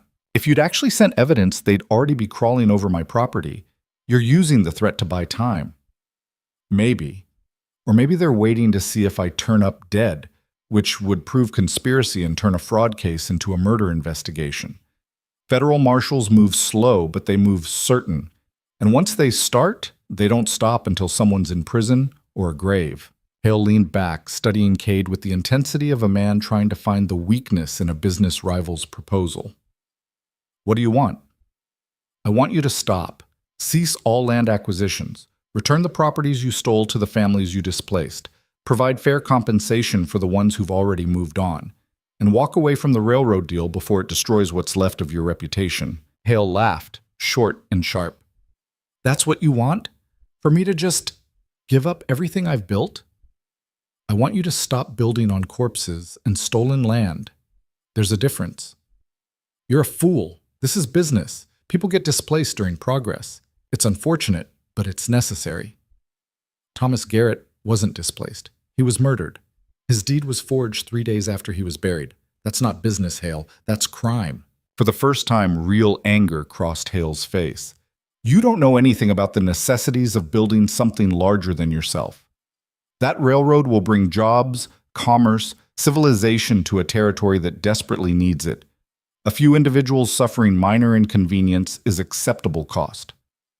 Minor inconvenience, Cade repeated flatly. You killed a man and stole his land, and you call it minor inconvenience. Garrett's death was an accident. Regrettable, but it was murder. You had Cutler or one of your other dogs do it, made it look like he fell off a horse, then forged his signature on documents that made you rich.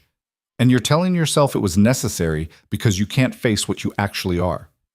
Hale's hands clenched on the table. Careful, Mercer. You're in no position to judge me. I'm in exactly the position to judge you. I'm the one you sent 6 men to kill, the one you put a $7,000 bounty on, the one who's been dismantling your operation while you've been hiding behind walls and hired guns. So yeah, I'm judging you, and the verdict isn't good. Silence stretched between them, taut as wire. Outside, one of Hale's men coughed. A horse stamped nervously. What happens if I refuse? Hale asked finally. If I just have my men shoot you right now and deal with whatever consequences come, then you prove you're exactly what I've been saying you are.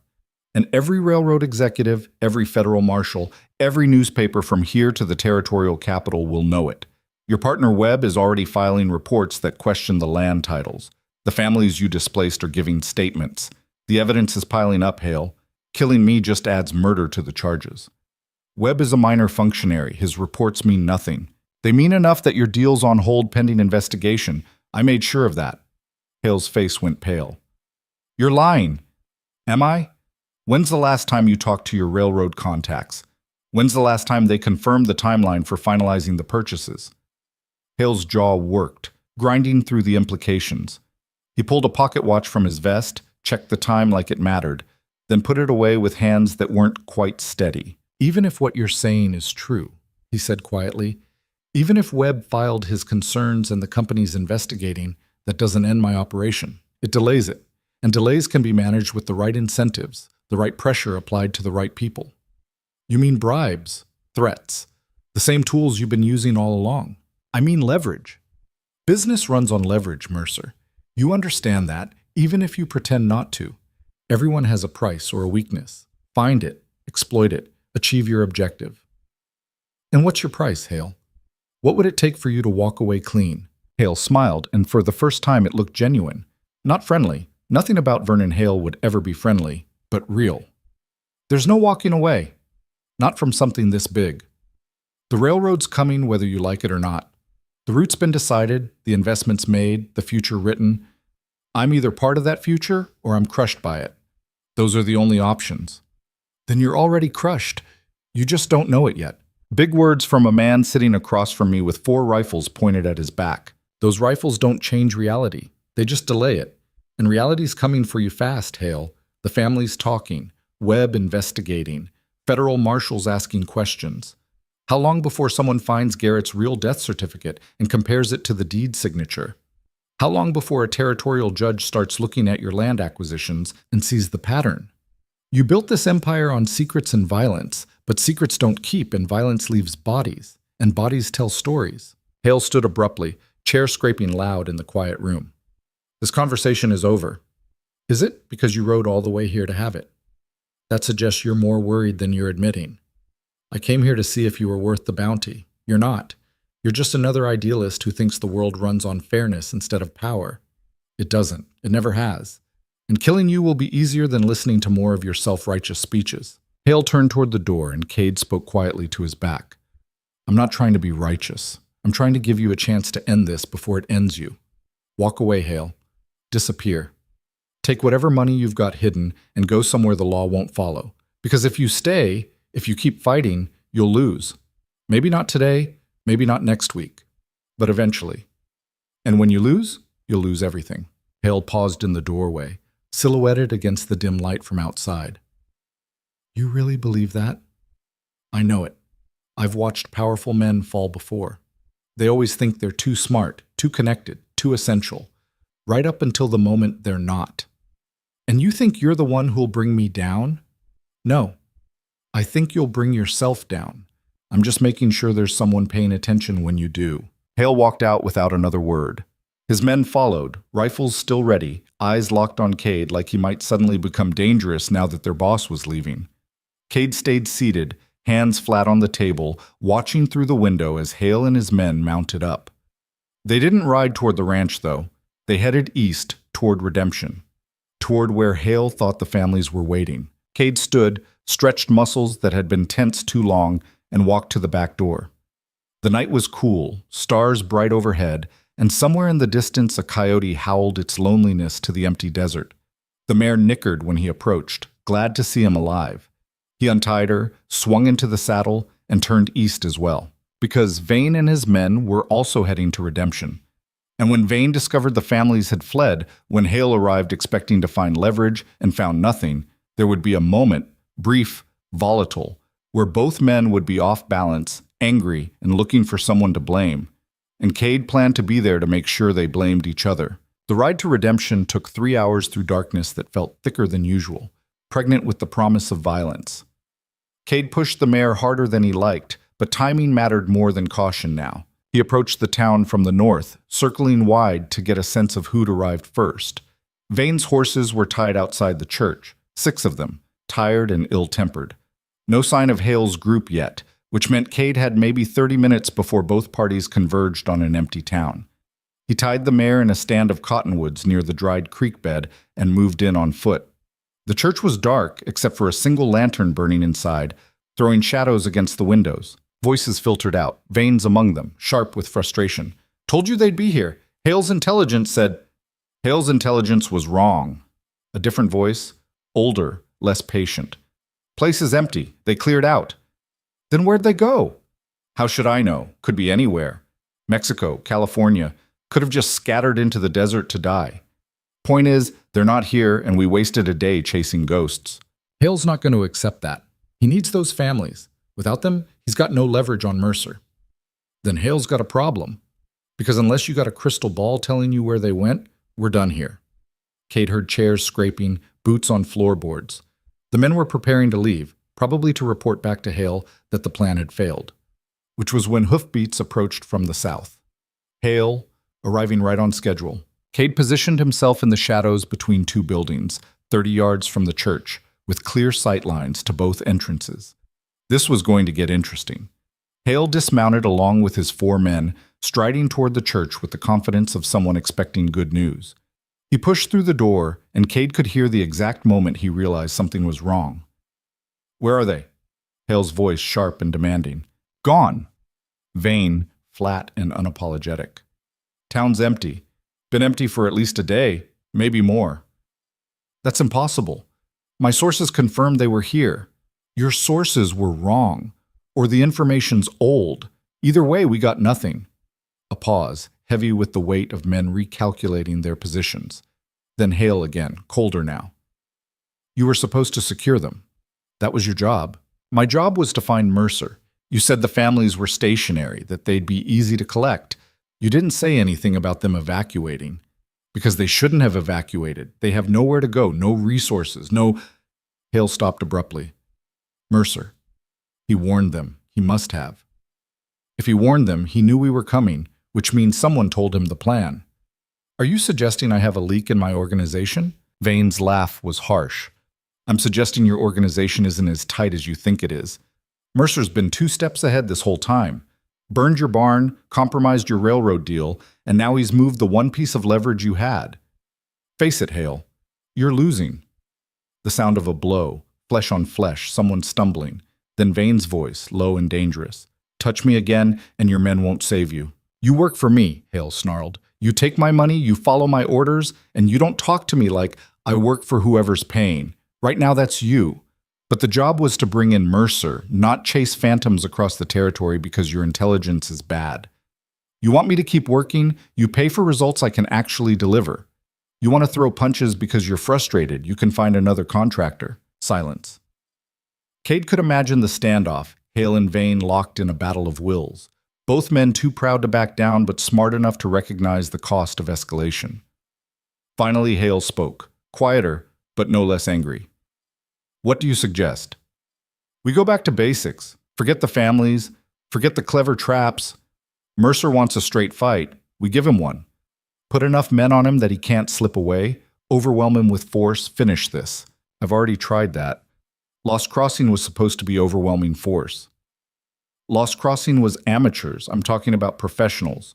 Double the team, triple the bounty, make it worth enough that every gun in the territory comes running. Mercer's good, but he's not immortal. Enough pressure, he breaks. They all do. Hale considered this, and Cade could hear the wheels turning even from outside. More men meant more money, more risk, more exposure. But it also meant ending the situation before it spiraled further out of control. How much? Hale asked. 50,000. Total pool. Split between whoever brings him in. That'll pull in the best contractors from 3 territories over. That's insane. That's what it costs to guarantee results. You want this done or not? More silence. Then, reluctantly, fine. 50,000. But I want him within a week. Alive if possible, dead if necessary. But I want proof, and I want it soon. You'll have it. Footsteps toward the door, conversation over. Cade melted deeper into shadows as both groups emerged, Vane's men first, moving to their horses, then Hale and his guards. They mounted up separately, heading in different directions. Vane's group west toward Crucible to start spreading word about the increased bounty.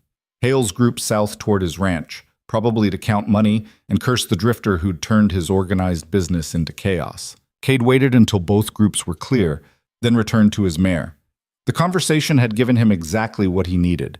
Confirmation that Hale was desperate, that Vane was mercenary enough to work for anyone, and that the bounty had just jumped to a level that would attract every dangerous man within 100 miles. $50,000. That changed everything. That turned this from a personal vendetta into a territorial manhunt. Every gun hand, every tracker, every professional killer would be converging on this area, looking for one man. Looking for Cade Mercer. Most people would run at that point, disappear into Mexico or California, change names, start over somewhere the bounty couldn't reach. But Cade had spent too much time running, and running only delayed the inevitable. Eventually someone would recognize him, word would spread, and it would start all over again. Better to end it here, now, on his terms. He mounted the mare and turned south, following Hale at a distance. Not to attack, not yet, just to keep pressure, to maintain the presence, to remind Hale that walls and guards and money couldn't protect him from a man who'd already decided the cost of stopping didn't matter anymore. The night swallowed him, and somewhere ahead, Vernon Hale rode toward a ranch that felt less like a fortress and more like a prison with every mile. Dawn came cold and gray, the kind of morning that felt like the desert itself was holding its breath. Cade watched Hale's ranch from his position in the hills, the same spot he'd used for days now, worn into the dirt like a grave he was digging 1 hour at a time. The $50,000 bounty would be spreading by now. Vane's men riding to every town, every camp, every hole where desperate men gathered to trade stories and ammunition. By noon, maybe sooner, the professionals would start arriving. The kind who didn't ask questions, didn't care about right or wrong, just wanted the number in their pockets and the reputation that came with bringing down a man worth that kind of money. Cade had maybe 12 hours before the territory became a hunting ground he couldn't navigate, which meant if he was going to act, it needed to be now. He'd spent the night thinking through angles, discarding plans that relied on luck or perfect timing. What remained was simple, brutal, and had maybe a 30% chance of working. But 30% was better than 0, and 0 was what he'd have by tomorrow. The mare stood nearby, head low, exhausted from days of hard riding and short rations. Cade walked over, ran his hand along her neck, feeling the tremble of tired muscle under dusty coat. "I'm sorry," he said quietly. "This wasn't fair to you." The horse didn't answer, just pressed her nose against his chest in the way animals do when they're too worn down to complain. Cade pulled the saddle off, checked her legs for injury, gave her what was left of the water.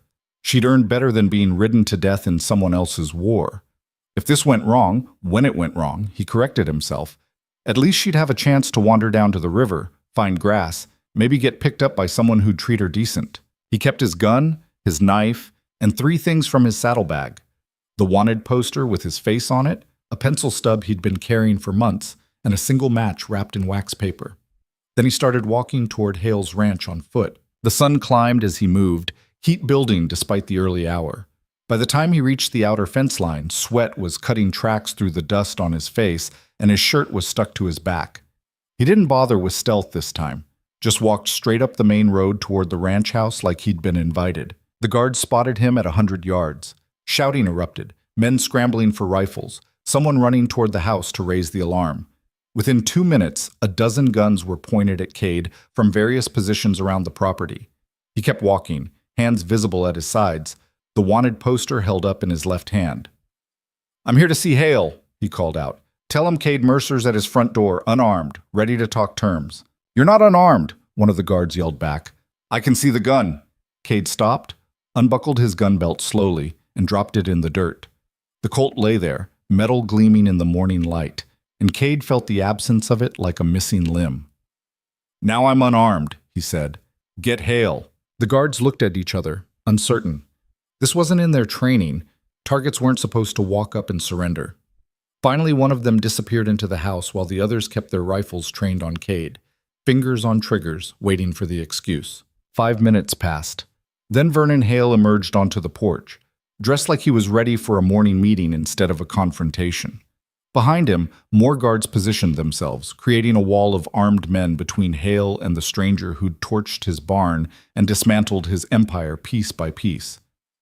"Mercer," Hale said, his voice carrying across the distance. "This is unexpected." "I imagine so. Can we talk?" "We talked last night. You made your position clear. That was before the bounty hit 50,000. That changes the situation." Hale's expression flickered. Surprise, calculation, suspicion, all fighting for dominance. "How did you know about that? Vane only finalized the number last night." "I was there. Outside the church in Redemption. Heard the whole conversation. More surprised that this time mixed with something that might have been respect. You've got nerve, I'll give you that.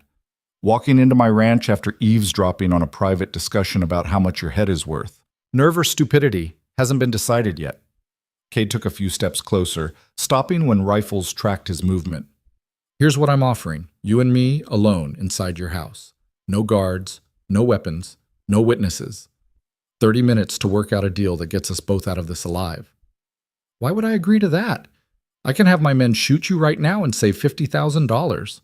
"Because shooting me solves nothing. The federal marshals already have my statements. Webb's already filed his reports. The families are already talking. Killing me just proves everything I've said about you is true and makes you the primary suspect in a murder investigation. But if I disappear voluntarily, if I agree to leave the territory and never come back, your problems go away. The bounty gets canceled, the questions fade, and you can salvage what's left of your railroad deal without me standing in the way." Hale descended the porch steps, moving closer, studying Cade like a specimen under glass. "You'd really do that? Just leave? After everything you've said about justice and standing up for those families?" "I'd do that to stay alive.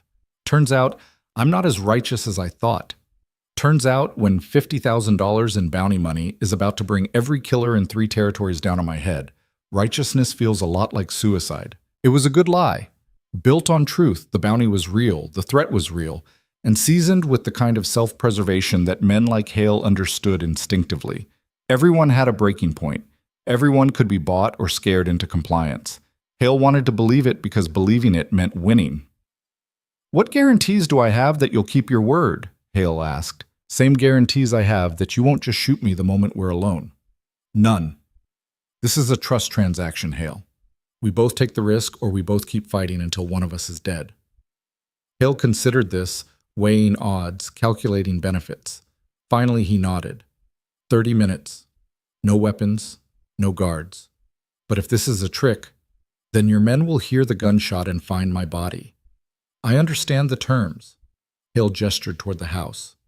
"After you." Cade walked past the guards, their rifles following his movement, fingers tight on triggers. He climbed the porch steps, crossed the threshold into Vernon Hale's ranch house, and entered a world that smelled like leather and expensive tobacco. The interior was exactly what Cade expected. Too much furniture, too much decoration, the kind of place designed to impress visitors and remind them who had money and who didn't. Hale led him to a study lined with books that probably had never been read and closed the door behind them. They stood facing each other across a desk that could have doubled as a dining table. "Talk," Hale said. Cade pulled out the wanted poster, smoothed it on the desk. Then he took the pencil stub and wrote across the bottom. "Deal reached. Bounty canceled. Mercer leaves territory immediately. Signed witnesses required." He slid it across to Hale. "You sign this, I sign it, we both walk away." You tell Vane and your other contractors that the situation's resolved, that I've agreed to disappear, and that anyone who touches me after this signed agreement voids the bounty and answers to you personally. That gives me safe passage out of the territory, gives you the resolution you need. Hale picked up the poster, read Cade's handwriting, then looked up with something like amusement. This is your plan? A note scribbled on a wanted poster? It's a contract, informal, but binding enough if we both honor it. And if I don't honor it, if I sign this, let you walk out, then tell my men to shoot you the moment you're off my property, then you prove you're exactly what I've been saying, a man whose word means nothing. And when word spreads that Vernon Hale can't be trusted to honor his agreements, your business relationships start to crumble. Nobody deals with a man who breaks contracts. That's assuming anyone finds out. They will. I've got letters written, statements prepared, people waiting to hear from me. If I don't check in by tomorrow, everything goes public. Every newspaper, every federal office, every judge and marshal gets copies. Your reputation won't survive it. Another lie, but constructed on the framework of possibility. Hale didn't know what preparations Cade had or hadn't made. The uncertainty was its own leverage. Hale set the poster down, walked to a cabinet, and poured 2 glasses of whiskey. He offered one to Cade. To resolution, Hale said. Cade didn't take the glass. I'm not here to drink with you. I'm here to end this. Suspicious, smart, but suspicious. Hale drank from one glass, then the other, proving neither was poisoned. Then he set them both down and returned to the desk. Let me tell you what I think is really happening here. I think you're out of options. I think the bounty scared you more than you're admitting, and I think you walked in here hoping to negotiate your way out because fighting your way out stopped being possible. Maybe. But I also think you've got one more trick planned, something you're not telling me, because men like you don't just surrender. You're too stubborn, too convinced you're on the right side, so what is it? What's the real play here? Cade met Hale's eyes, and for a moment they just stared at each other. 2 men who'd built their lives on reading situations and staying one step ahead. The real play, Cade said slowly, is that I need you to believe I'm scared enough to run. Because if you believe that, you'll sign this paper, call off your dogs, and think you've won. And while you're celebrating your victory, while you're telling your railroad friends that the Mercer problem is solved, the truth starts coming out. Webb's investigation finds the forged deeds. The families testify about the violence. Federal marshals connect Garrett's death to your operation. And by the time you realize this paper wasn't about me leaving, it was about creating a document with your signature on it, admitting you had a deal with the man who exposed your fraud, it's too late. Hale's face went carefully blank. That's elaborate. That's insurance. You kill me. You're a murderer. You let me leave. You're complicit in everything I've accused you of. Either way, you lose. The only question is how badly. Unless I just shoot you right now and burn this paper. Then your guards heard us talking, heard you agree to let me leave. When I turn up dead, they start wondering what really happened in this room. And wondering leads to talking. Talking leads to investigations. Investigations lead to truth. You've built your whole empire on controlling information, Hale. But information wants to be free. It leaks. It spreads. It finds daylight. Hale walked to the window, looking out over his property, the land he'd acquired through blood and fraud, the fortress that was starting to feel more like a trap. When he spoke again, his voice was quieter, almost thoughtful. You know what the worst part is? You're probably right. Not about the moral dimensions. I still think you're a self-righteous fool who doesn't understand how the world actually works. But about the practical reality. I'm running out of moves. The railroad deal is compromised. The families are talking.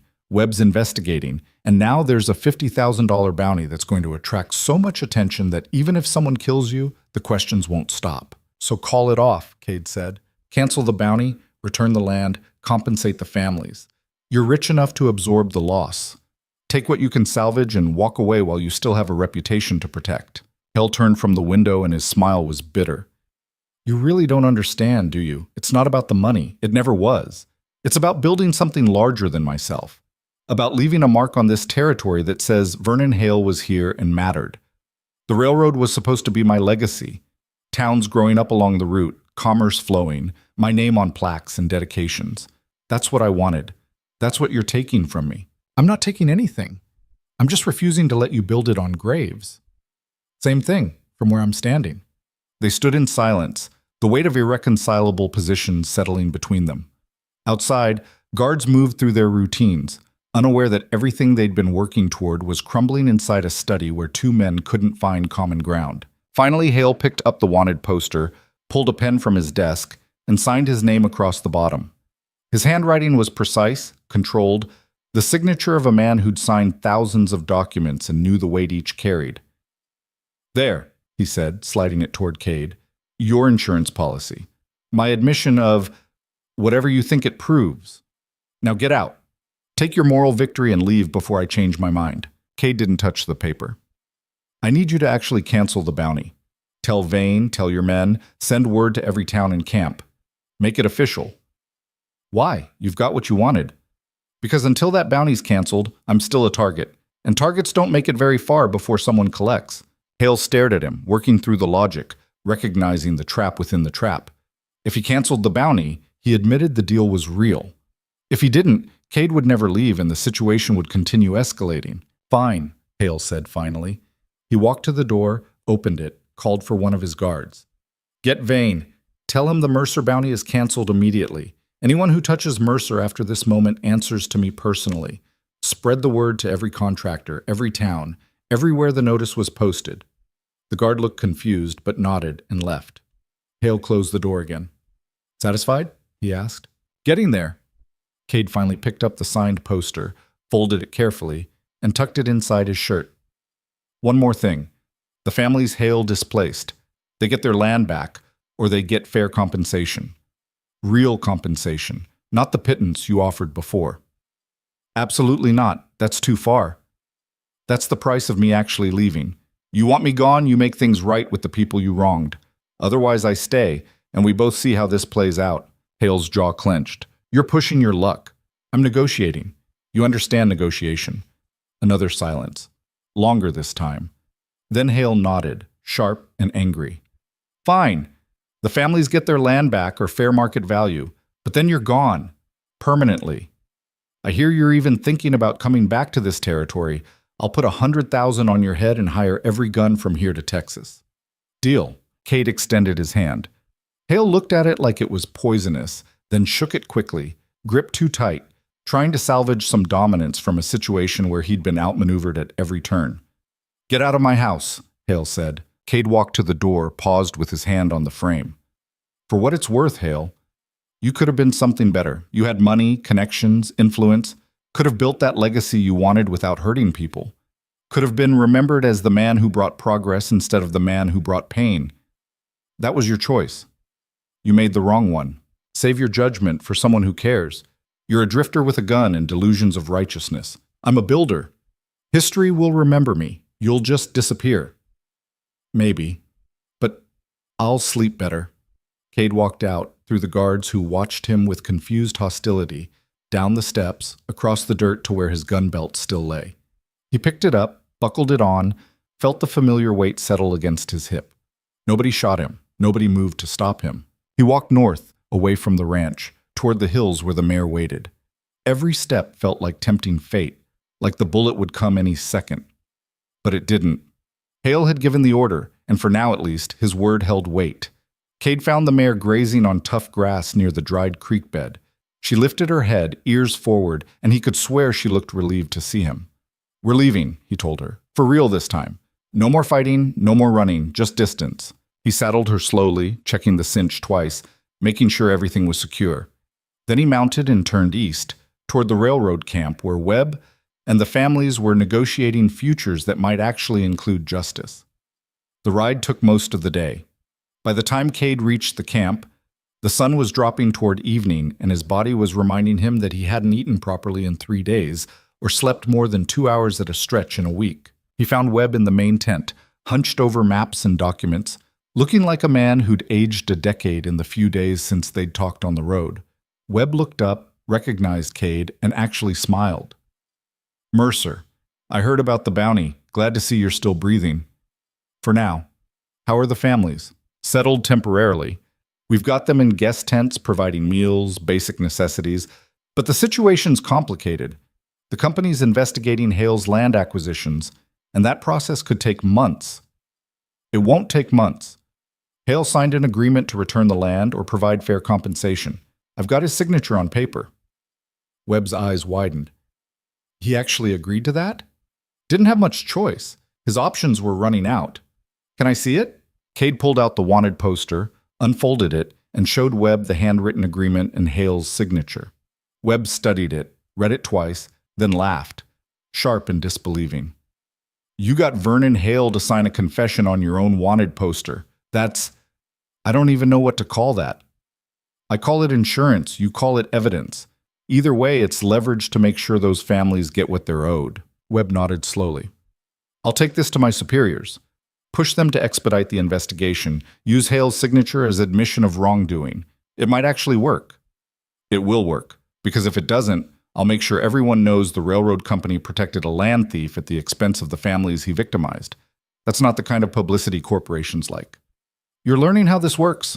I'm a fast learner. Webb extended his hand, and this time the shake was genuine. The grip of someone who recognized an ally even if they'd started on opposite sides. What about you? Where do you go from here? Far from here. Somewhere the name Cade Mercer doesn't mean anything. Where wanted posters don't have my face, where I can maybe stop looking over my shoulder every 5 minutes. You earned that. More than earned it. Cade left the tent, walked to where the families were gathered around a cook fire, sharing a meal that looked humble but tasted like hope after weeks of uncertainty. Mrs. Garrett spotted him, stood, and approached with the kind of deliberate walk that said she had things to say. Mr. Mercer, she said, Mr. Webb told us what you did. Getting Hale to agree to return the land. Hale agreed because he didn't have a choice. Don't credit me with changing his heart. He doesn't have one. Still, you could have just left. Could have taken the easy road and let us fight our own battles. You didn't. That means something. Your husband would have done the same. He did do the same, which is why Hale had him killed. I just finished what he started. Mrs. Garrett's eyes glistened, but her voice stayed steady.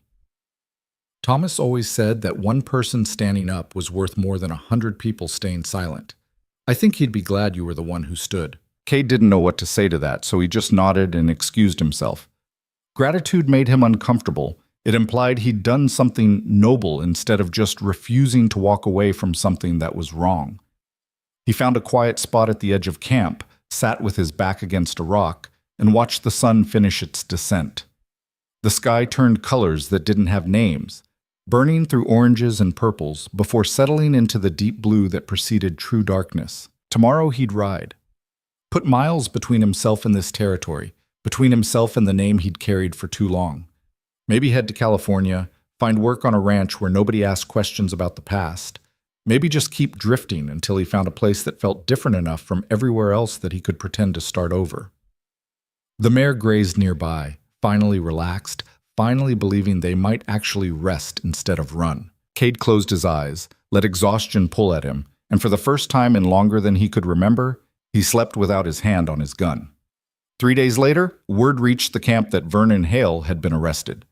Federal marshals, responding to Webb's official reports and the testimony of multiple families, had arrived at the ranch with warrants for fraud, murder conspiracy, and a list of other charges that would keep Hale in courtrooms for years. Cutler had turned witness, trading testimony for reduced charges, providing details about Garrett's murder and dozens of other crimes committed in Hale's name. The railroad company, desperate to distance itself from the scandal, had suspended all land acquisitions pending investigation and announced a fund to compensate families affected by fraudulent transactions. It wasn't perfect justice. It never was. But it was something, and something was more than the nothing those families had faced a week ago. Cade heard the news while saddling the mare, preparing to leave. Webb delivered it personally, looking tired but satisfied. "Thought you'd want to know," Webb said. "Hale's finished. He'll probably die in prison." "Good. The families are getting their land back.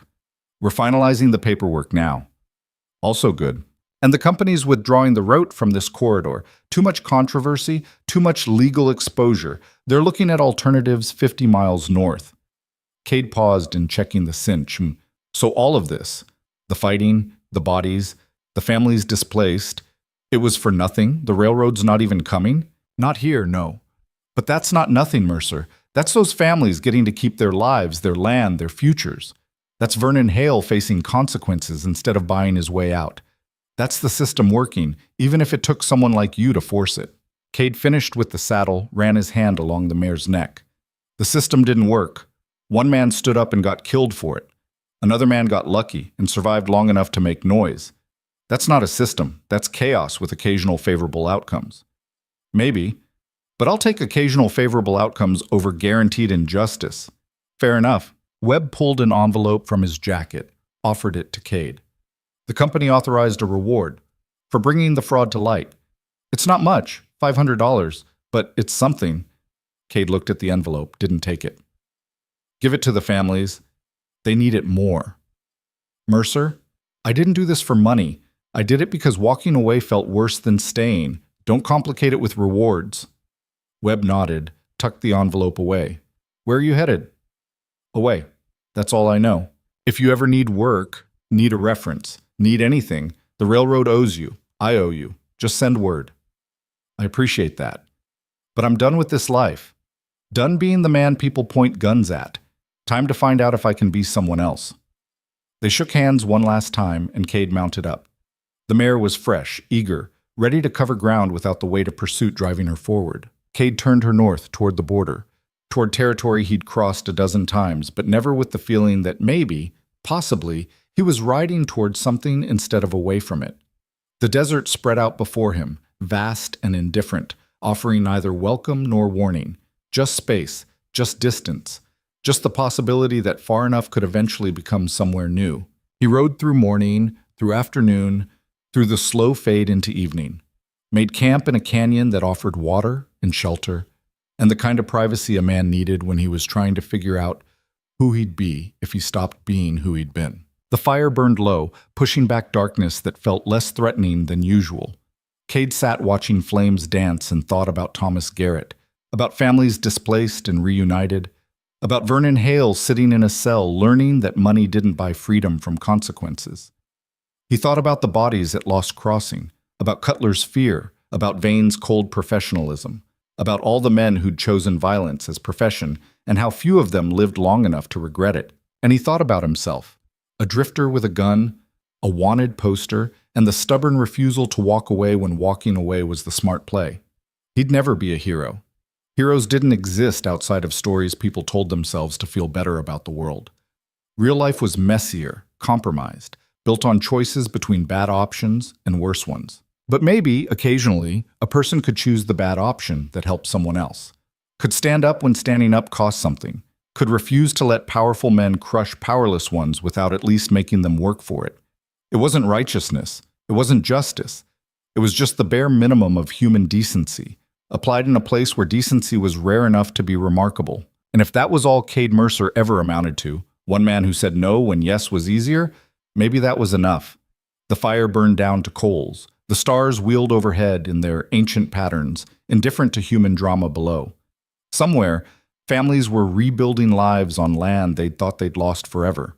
And somewhere else, far from here, there might be a place where a man could rest without reaching for his gun every time a branch snapped or a horse whinnied. Cade lay back, using his saddle as a pillow, and watched the sky until sleep found him. When he woke with the dawn, he broke camp, saddled the mare, and rode north into a future that was uncertain.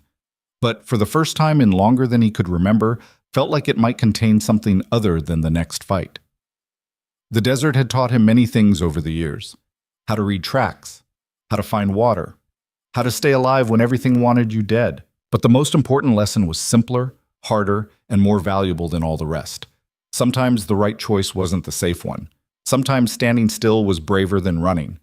And sometimes the only way to stop being hunted was to turn around and remind the hunters that their prey had teeth too.